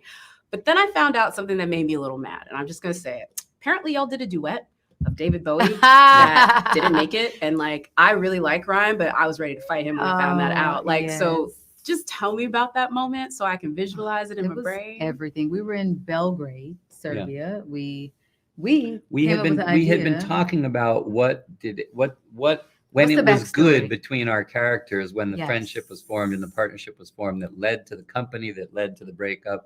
That's the core of the history of the movie. Yeah. We were thinking about well, what was it like when it was good between them, and we were just riffing. And I knew we were both mega Bowie fans, and I knew Janelle had in concert done covers of Moon Age Daydream. And I said, did you ever record that? No. Did anyone ever tape it? No. And I said, well, what if they had an open mic night at the bar and we did Moon Age Daydream, because I can play it and Janelle can sing the shit out of it. So we kind of pitched it to Ryan, and he goes, hey, why not? Like, at the end of the day, let's set it up and shoot a couple of takes of it. So he gave us, I think he was indulging our desire to have the connection a little bit. Can he indulge mine and release it? Yeah. I mean, he definitely has it. And Catherine Hahn and Kate Hudson are our backup singers. Yeah. Okay. Yes. You've given And me she's in a very 90s wide-shouldered leather jacket with a funny bob, and I'm in I think I've got a top knot, and I think it's when Miles was thinking he's Tom Cruise in Last Samurai. Oh, I dig. I do love the timeline of this, and you guys get to see all in very different iterations, and that's all I will say without giving too many spoilers. But the one thing I could say about Andy is you can draw the line from Brick with Megan Good through every Rian Johnson. It seems like there's always a woman, usually maybe marginalized, that is at the center of his stories, and she is a woman that so many doubt. Kelly Marie Tran is another one. Obviously, Anna, like a woman being doubted and just showing how fierce and awesome they are. And Andy is that. And then on top of everything else, he gave you a lot to do with this. So talk about this pitch for Andy and all the things you had to do with her. I think Ryan roots for the underdog. You know, I love what you just said too. We've been saying that. That's exactly what I think is a real through line that gives his movies some real heart at the center. Lets you know who you're pulling for. Yeah. Thank you. Yeah. You know, I think when I read the script, I obviously thought about all of the women that I've just know in my personal life who have gone through those experiences where, you know, they've had a falling out with their partners, and, you know, you're living in this world where, again, your ideas are stolen, taken, you're not taken seriously. Like, you come up with the short end of the stick. And I think because it's in this murder mystery setting, for me, it was just exciting to be able to play with the complicated past that she has with friends. I mean, this person, my character, is very wealthy as well. So it speaks to classism, but it does speak to that, like, you know, that underdog spirit that you're rooting for. And I got a chance to just go there.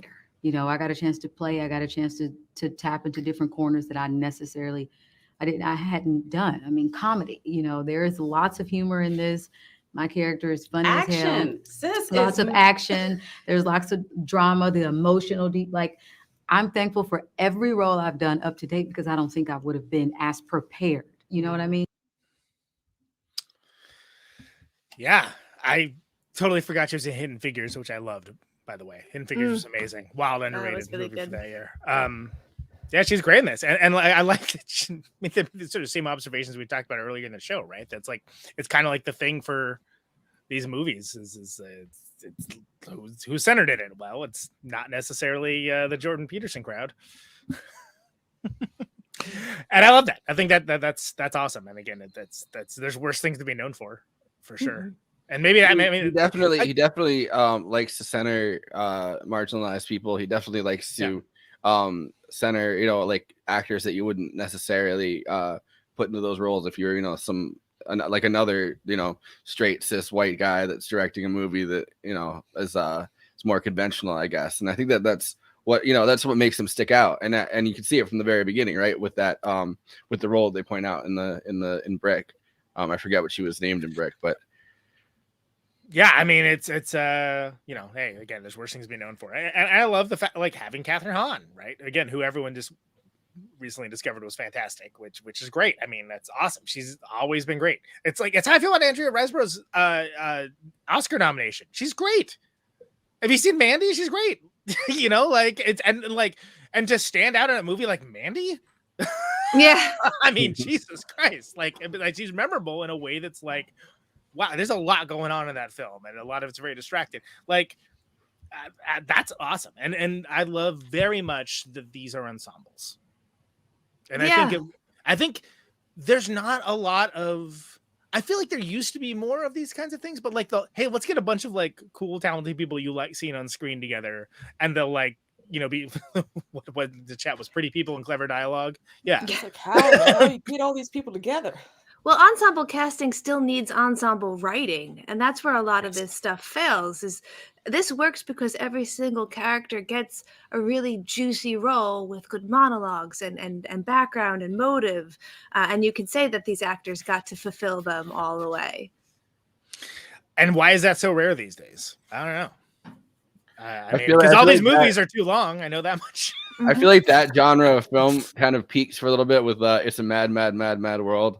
Like where they were like, yeah, let's get a bunch of random fucking actors, and they also did it in the '90s with like that movie Rat Race, which not good, but it's like a crappy version of or even Duets, that terrible movie with Gwyneth Paltrow, where like it just had everybody in it. Yeah, it sure did. Yeah. Shortcuts woman would be the one I would use. I'm a big Altman fan, so I would use Shortcuts as an example. Which how have we never done Shortcuts? Have we done any Altman movies? Oh, we did The Player. Kind of. That was a crossover episode. I love Altman. It's awesome. Anyway, shall we do? Look, I'm not afraid to say it. People might rip me up for it, but I think Robert Altman's a good filmmaker. R.I.P.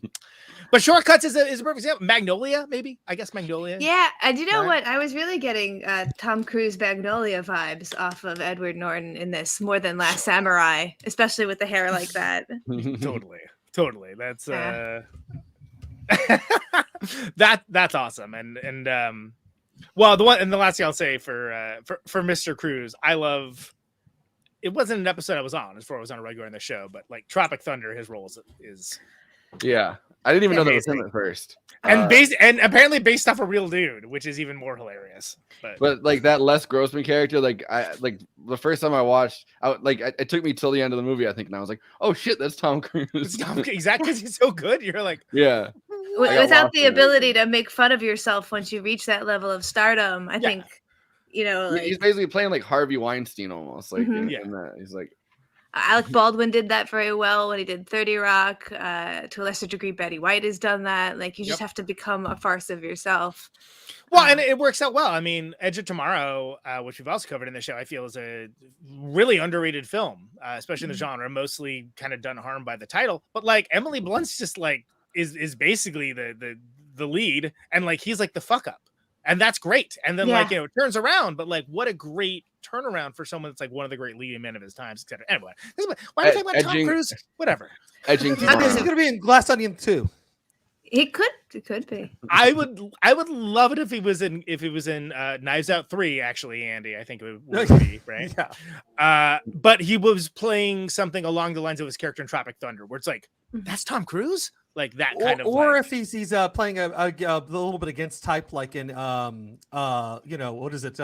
Live, Die, or whatever that they renamed Edge of Tomorrow. Oh yeah. Live, Die, Repeat. Live, Die, Repeat, which is a better title, but still not good. No, still not good for such a great movie. All right, he's gonna live, he's gonna die, and then you're gonna repeat that.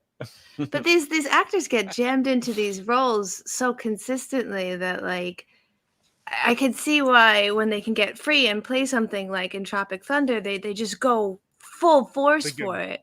Like full hog, yeah. Yeah, like Daniel Craig in this. He actually said Nicolas Cage, Knives Out 3. Thank you. Okay. Sorry. Yes. I know that would yes. He actually said that if it wasn't for Austin Powers, we wouldn't wind up with the character that you have for him in these movies, because Austin Powers made his Bond have to be so tight ass they couldn't make any jokes. They had to make it real straight edge. that once he was finally free of that contract, he grabbed the craziest fucking role he could, and here we are. I love it. I love Yeah. it, and I.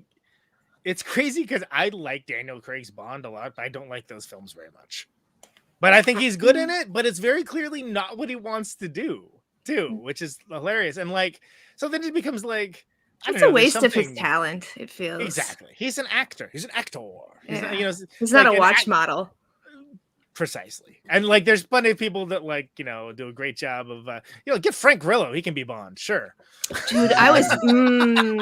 Where's that? I actually worked the Purge with Frank Grillo. Oh, really? Is he Yes. awesome? He is awesome. He is so much energy and, He seems and like a he'd be the lot to coolest, control on set. He is a really very chill dude. Yeah.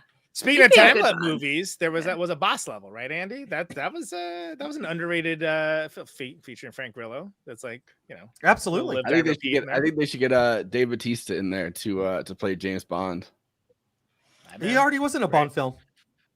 You know, he Well, now he wants can to be do. the lead role. He'll put on the glasses. It'll be enough. He can be 00 Drax. Exactly. Are we doing Letterboxd one-liners now? Yeah. Yeah. All right. So Letterboxd, of course, is a place for film. It's a place for film lovers to talk out with into each other about the films they loved, the films that they didn't love, the films that they were inherently thirsty for. And of course, all of this is best expressed succinctly. It's a bottom-up democracy. Everyone gets to have their say, not Siskel's and Eberts, but let's keep it tight. Let's keep it tight. Let's be like Arlen Specter working on his tight five. See what I did there? It's a callback. And you know, keep it succinct. These are the Letterboxd one-liners for Glass Onion. Benoit Blanc running the LGBT community like it's the Navy. Honestly, especially amazing with this background. That's why I picked it. That background's great. He's got things with the gun. It's loose. Agatha Christie for kids who grew up taking "Am I bisexual?" quizzes. Oh, on the nose. Well. I do declare after reading this this here quiz, I think I might be attracted to Hugh Grant. Also, tag she did that! Exclamation point on that one. That's a good one. That's a good one. And with Eric, I don't know who Eric is. With Eric, yeah. With bro is I think my favorite one of those one I've ever seen. With bro, all right. Can mean a lot of things. Bill said, "This isn't just a rich asshole house. I really thought he was going to follow it up with, it's a rich asshole home." Live, laugh, rich asshole. By the way, this user, I am the subtitles. I'm a fan. That's good. That's a good username. I need to see their work. We'll see. It's right in front of you, bro. All right. 1 second. The mystery of Mark Zuckerberg killing Andrew Tate was really fun.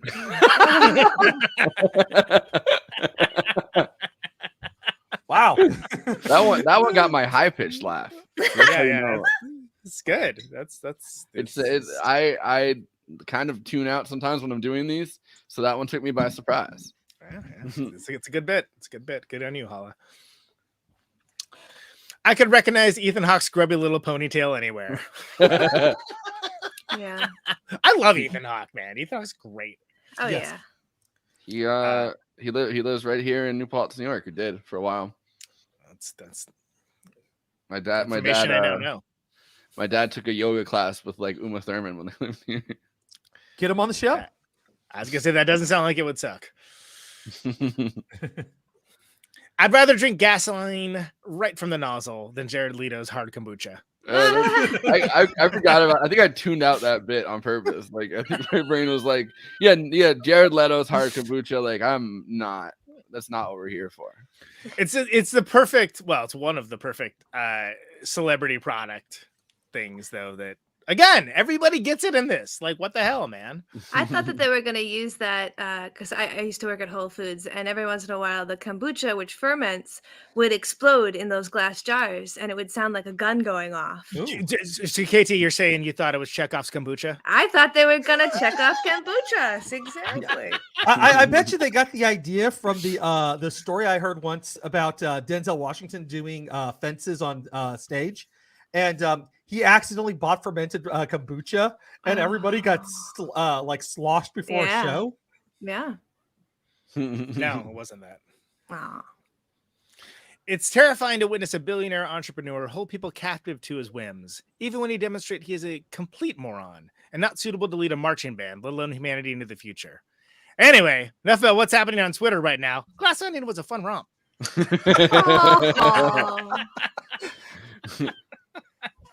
Well, a little longer than I normally pull, but I thought that was worth it. I didn't like the movie because I can't even do a good I don't even know what Elon's accent is. Like it's that South African accent. It's so weird because it's South it's Africana. Yeah. I know where he's from, and I know, but I'm just saying no, it's like a little. It's a little. Did you know he's from Australian, South Africa? It sounds like District 9 middle management, like the movie District 9, but a middle management. Yes. Yeah, maybe that's why I don't. World. It's so boring. Comedy is in fact not legal on Twitter anymore. Comedy is not legal on Twitter anymore. It's getting better. It's better. But when you consider the fact that like right now they're having that grand jury where so many of these people are complaining about having their Twitter accounts shut down, it's not entirely surprising that people responded to this movie by being angry and screaming and how dare you make fun of me? How dare you cut off my Twitter account? Yeah. How dare you mock my hero Elon Musk? I do love the not suitable. How dare you mock Elon Musk? He's just trying his best. the not suitable to lead a marching band, let alone humanity into the future is a great line, by the way. I'm a little jealous of that. I'm going to lead the marching band. Everyone just get in line in the formation, and if it'd keep him busy, keep him off the internet. I'm here for it. Yeah, one of the people in the marching band fucking explodes. One of the people in the marching band just catches fire randomly. Wow. What's going on back there? Is there a fire? No one talk about this. Nobody mentioned this. Must be a pedo. Or I will revoke all of your instruments. Jeremy Renner hot sauce sales skyrocketing after this. Dude, see, the first thing I thought about was the fucking clip where it's like, I gotta tell you. I still can't believe the headline cut off that you sent us in the message chats for Jeremy Renner. I can't believe how unfortunate that was. We'll throw that up a little later on. But can I just say nobody's isolated vocals sounds that awesome usually, but yeah, that's a specific case of like, ooh man, Jesus. I can't. I gotta tell you. What, Andy? What? I like Jesus and Mara going through it. They're like, Papa Dupa Dripa. I got it. Yeah, exactly. It's a perfect story. I've listened to plenty of isolated vocals, and it never sounds that good. Yeah, it's not normally a good idea. People think they want. I'm like, I assure you don't. Like, no, you don't. And that's rarely is it a good idea. Unless it's the in 30 feet. Was it 30 feet from stardom? Some amount of feet from stardom. That documentary about the backup singers, where you get to hear "Gimme Shelter" and you get to hear her isolated vocals for it. That is cool. And I love that she went into the studio in the middle of the night with like curler stone her hair and did that vocal, and is like, hell yeah. But that is like the exception that proves the rule. Generally speaking, you say you want it. You don't want that. Thank you. The continuing adventures of Foghorn Leghorn, the Super Sleuth years. That's my friend Jason Lee on Letterboxd. I thought that would get a bigger laugh. I thought maybe we could already do Foghorn Leghorn. I'll say. I thought that one would get over, son. It's comedy. Slap. Comedy. I'll say. I do believe comedy is not legal on Twitter. I say on Twitter. I hear comedy was legal, sir. Calling it Glass Onion is such a coward's way to calling it Chives Out. That's the winner. That's the comment. Oh, I'm jealous. Those are the Letterboxd one-liners for Glass Onion. Please follow the show. That's Detective Flacco over there, aka Jeremy Renner's single batch hot sauce. You can follow the show and all the episodes, all the movies that we cover on there. I am Conan Neutron, very bad at dumb things. Follow me on Letterboxd. I'm doing all the high, mid, and populist stuff. Take the Criterion Challenge along with me. I'm doing that currently right now. And J. Andrew hanging with Daryl World. Whoops, I can't do the thing. Is disrupting over there. And he is watching the weirdest stuff, so you don't have to, which is the most Nicholas Winding Refn lighting that I've ever seen. And we love him for it. He's disrupting the lighting paradigm as we speak. And we love him for it. Glass-Steagall is not Batman, but you can maybe try to entice her to do some stuff with her Letterboxd account. She's gearing up. She's thinking about it. She's busy streaming like 24 hours a day. So Yeah.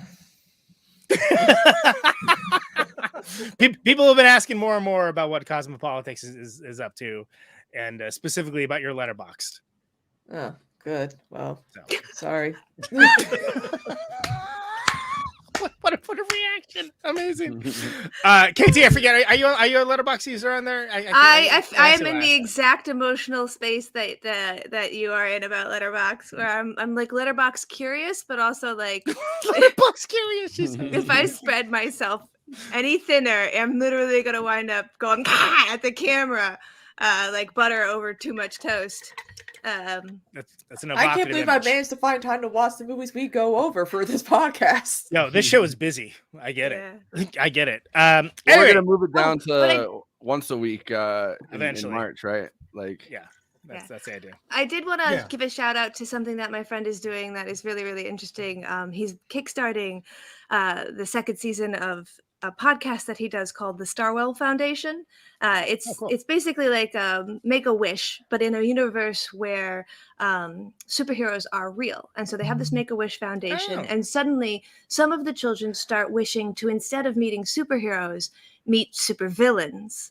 And so we follow the PR intern assigned to dealing with PR for villains and interacting with children. And so you can go to Kickstarter. It's being launched through Opinions May Vary, which is their old podcast. But if you type Starwell Foundation, you'll find the Kickstarter. And they hit their first goal, but it's always good to get them some extra money. And then the next season we'll have some really great vocal actors in it, and I'm pretty hyped for it. It's by Alex, who helped me make Girl in the Basement. He was the special effects guy. So Part of the family. Yeah, part of the basement family. Yeah. That's a great segue into the plugs. J. Andrew hanging with Daryl World. Please take it away. All right. Right now, you're watching us on YouTube. Do all the YouTube things: like, comment, subscribe, hit that bell. And the big ask is to watch the video to the end so other movie fans can find our content and you get a great Conan Neutron song. You really do. I feel pretty good about the remix version of our theme. Yeah. The three things that bother me about the last one are now gone, so thankfully. We're also on Twitch. Do the Twitch stuff. Throw us a sub. I don't know if there's anything else you're supposed to do on Twitch, but send biddies. Okay, what she said. That sounds dirty. Yeah, I was worried I was going to get like like HR was going to call after. Christina's the only one that knows what she's doing on that platform in this show, so just listen to her. Yeah. But you can find us on other social media sites. We are on Facebook, we're on Twitter, and we are on Instagram. So if you're on any of those, follow the show. Twitter for now. Yeah. Until comedy is made legal again, and then we're freaking out of there. Then we can't stand that. But I hate legal comedy more than anything. Everyone talks about it. I'm known for it.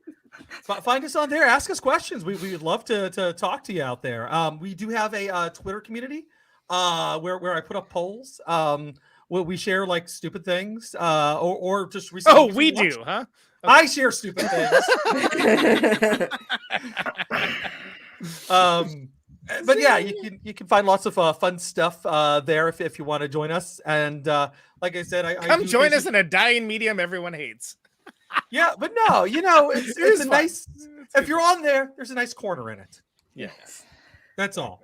But we do have a Patreon, and so please help us with our Patreon. Whenever you sign up and subscribe, you get access to our after parties forever. Come play with us. Forever. Oh, we got it, sort of. Yeah, it's better. We're out of practice, man. We're out of practice. We gotta get it right by the time Sam Cedar gets here.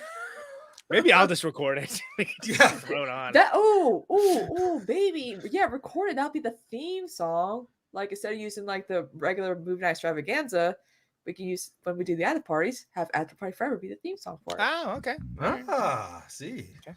There we I go. like how I Nice, just- Smarty. I like how I just came up with more work for myself and Christina added onto it. Don't do enough. And also make that soundboard. Yeah, and also get right on that. Yeah. It's good. It's a good callback. But if you want more Coda Neutron whenever he's super busy, check out his show Protonic Reversal. That's right. Who's coming up this week? Rose Marshak of Poster Children, Salary Man, and she has a new book that is awesome. And I think it's a Play Like a Man. Yes, Play Like a Man, My Life in Poster Children. She's been on a couple times. Poster Children are a very inspirational band for me. Her appearances are always great. This is a great book, and comes from a very unique perspective of someone that they rode the major label ride and then continued to make music afterwards. She's a professor. She's a mom. She does a lot of stuff. It's a great book. Should be a great episode. Thursday, 8 Eastern, 7 Central, 6 Mountain, 5 Pacific. Excellent.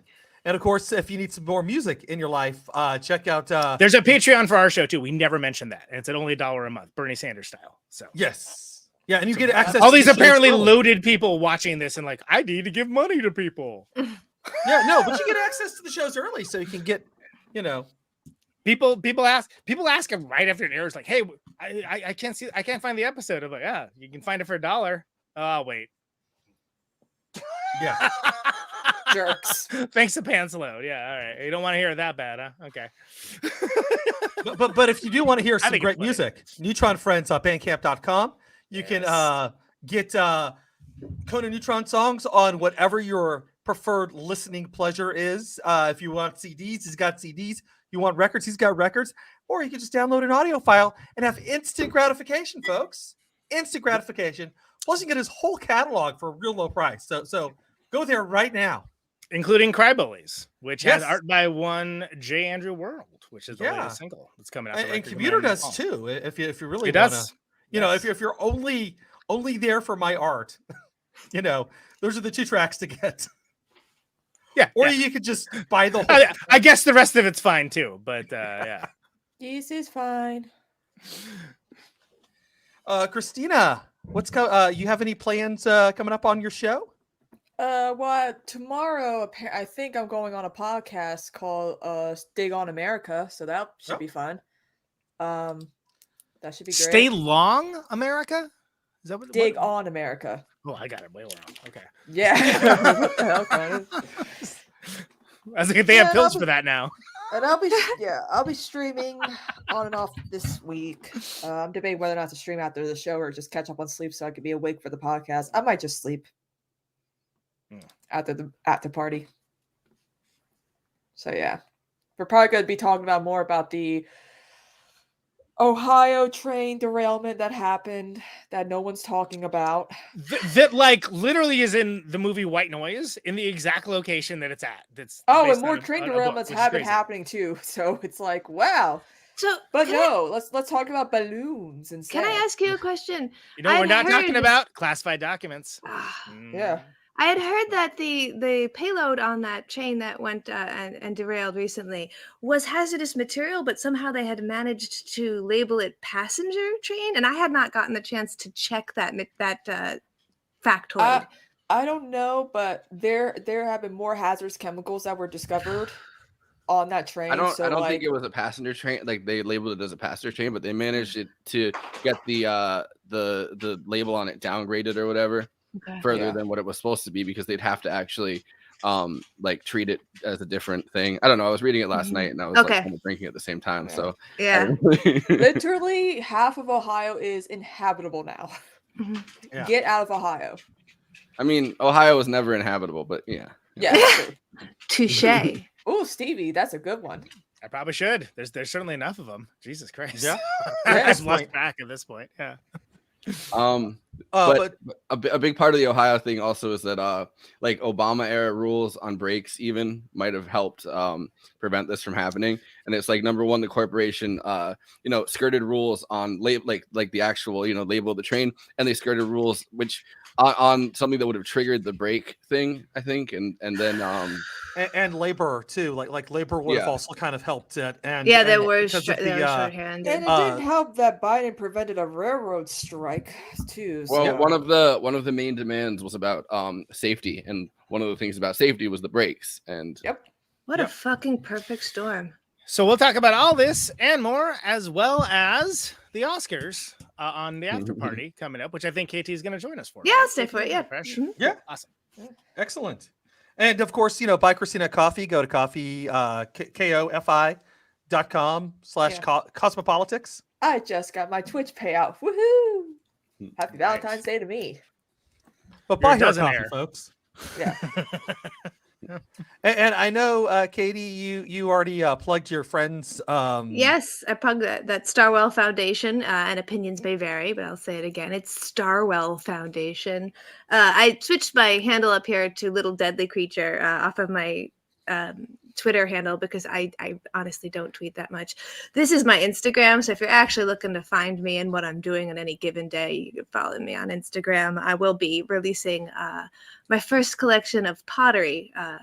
It's a cat and cannabis themed pottery, and that's kind of what I'm up to right now. I know, really crosses over with movies, but here we are. Yeah, no, I mean, got to do something with your hands while you're watching a movie. Yes. No, that sounds great. Is there a place where people can find out, or just on your Instagram? Find me on Instagram right now, and I'll boot it to. It's gonna get its own account. It's gonna get its own website. But boy, I haven't done that yet. So at Little Deadly Creature for people to listen on the podcast. Little Deadly Creature, you'll find me there. All right. And I got one more plug here. This being Oscar month, one of my dearest friends, Eric Treston, loved Oscars. He took his own life. So I just want to tell people out there, if you're hurting, people care about you. Please call. You can call or text 988 from your phone. That also works on landline phones, not the texting, but the calling. Or you can call 1-800-273-8255. If you are trans and you're having issues, and I know right now it's really hard for y'all because of all those laws being passed, but please call 1-877-565-8860. I know right now my kid's been hurting because one of their friends tried to take their life because of their which is, I'm so sorry. Yeah. Horrible. Also, there was some this girl in the UK, I think yesterday, ended up dying because she got stabbed by two kids. The amount of fucking assholes celebrating that is just, it makes me want to redact. Don't say the UK is really like, the UK is like worse than us with transphobia, which is hard to like. Thanks, Joanne, by the way. It's like hard to contemplate that, but they've somehow like gotten different types of transphobia that we don't even have here yet. Like their second biggest organization is like the LGB Alliance, which purposely dropped the T from their alliance because so it's like a gay and lesbian transphobic organization. Of course, it's not actually. I think it's run by conservative like cis straight people. Like it's not. Of but course. Still. Yeah. Turns out they're still colonizing, just in a different way. Yeah. I do want to say too, for LGBTQ life youth, can't speak here. LGBTQ youth, call 1-866-488-7386. That is the Trevor Lifeline. And finally, for all the veterans out there, call 1-800-273-8255, and then press 1. Awesome. There you go. So, final thoughts? Yeah. I think this is a movie that people should see and enjoy, and not pressure themselves over what other people think about it. I think that's my good final advice thought. for most movies these days. Like, People are just, I don't know. People go a little bit too hard on some of the stuff, and then they see other people do it, and they're like, "Oh, I'm gonna seem cool by also doing it." And I just feel like this movie suffers from that. Weird. It's silly. Haters gonna hate. It's silly. I mean, if it's predictable, I mean, I don't necessarily think it is, but like if it's predictable, just enjoy the fun of a movie like this, right? Like it's Mhm. yeah. I had a good time. Yeah. People need to learn to enjoy the ride. Yeah, people seem to get enjoyment out of hating on stuff, which is like Yeah, sure do. But yeah, Christina. I agree with everything KT said. Definitely worth a watch. Is it as good as the first one?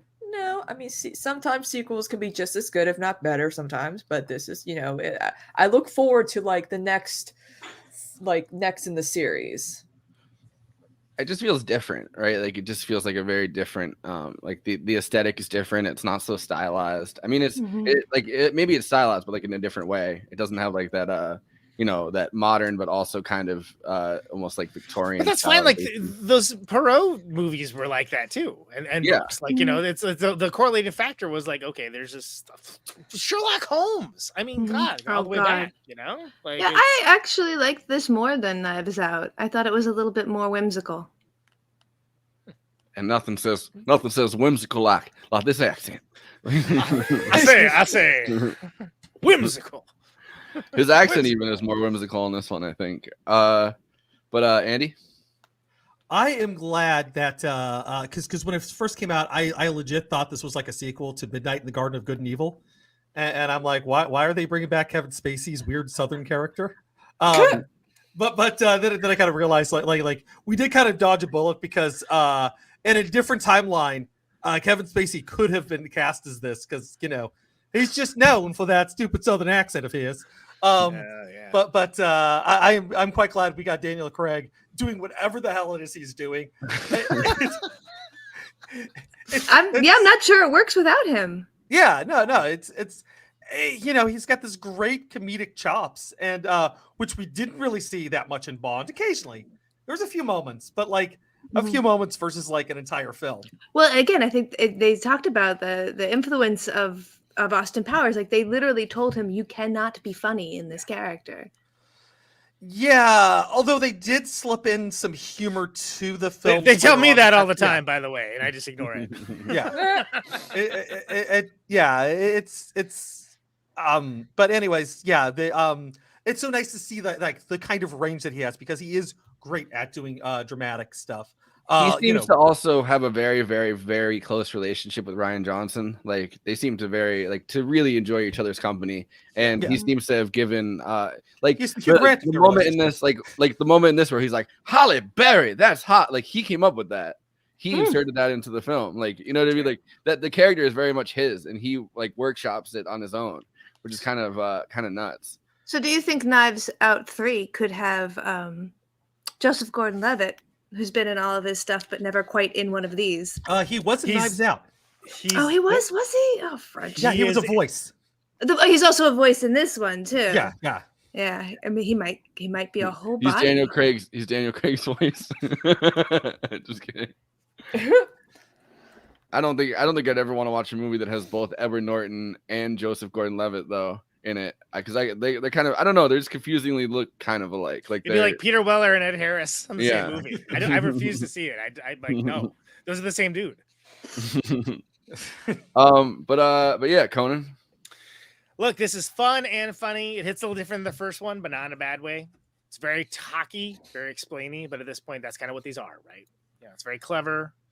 It's well written with characters that embody pretty heavy tropes, but this is a preposterous mystery farce. It's like the modern version of Clue. So it's a celebration of, and sort of like an upending, uproariously, of the mystery genre, with lots of stars being stars as an ensemble, and Daniel Craig just eating up the screen. I laughed. I was entertained. All I was looking for. And I hope that there's one of these every year because I think it's great, and people should die angry about it, apparently. Amen. Well, we're going to go to the after party in like 10 or 15 minutes, but I'll say, Disruptors, assemble.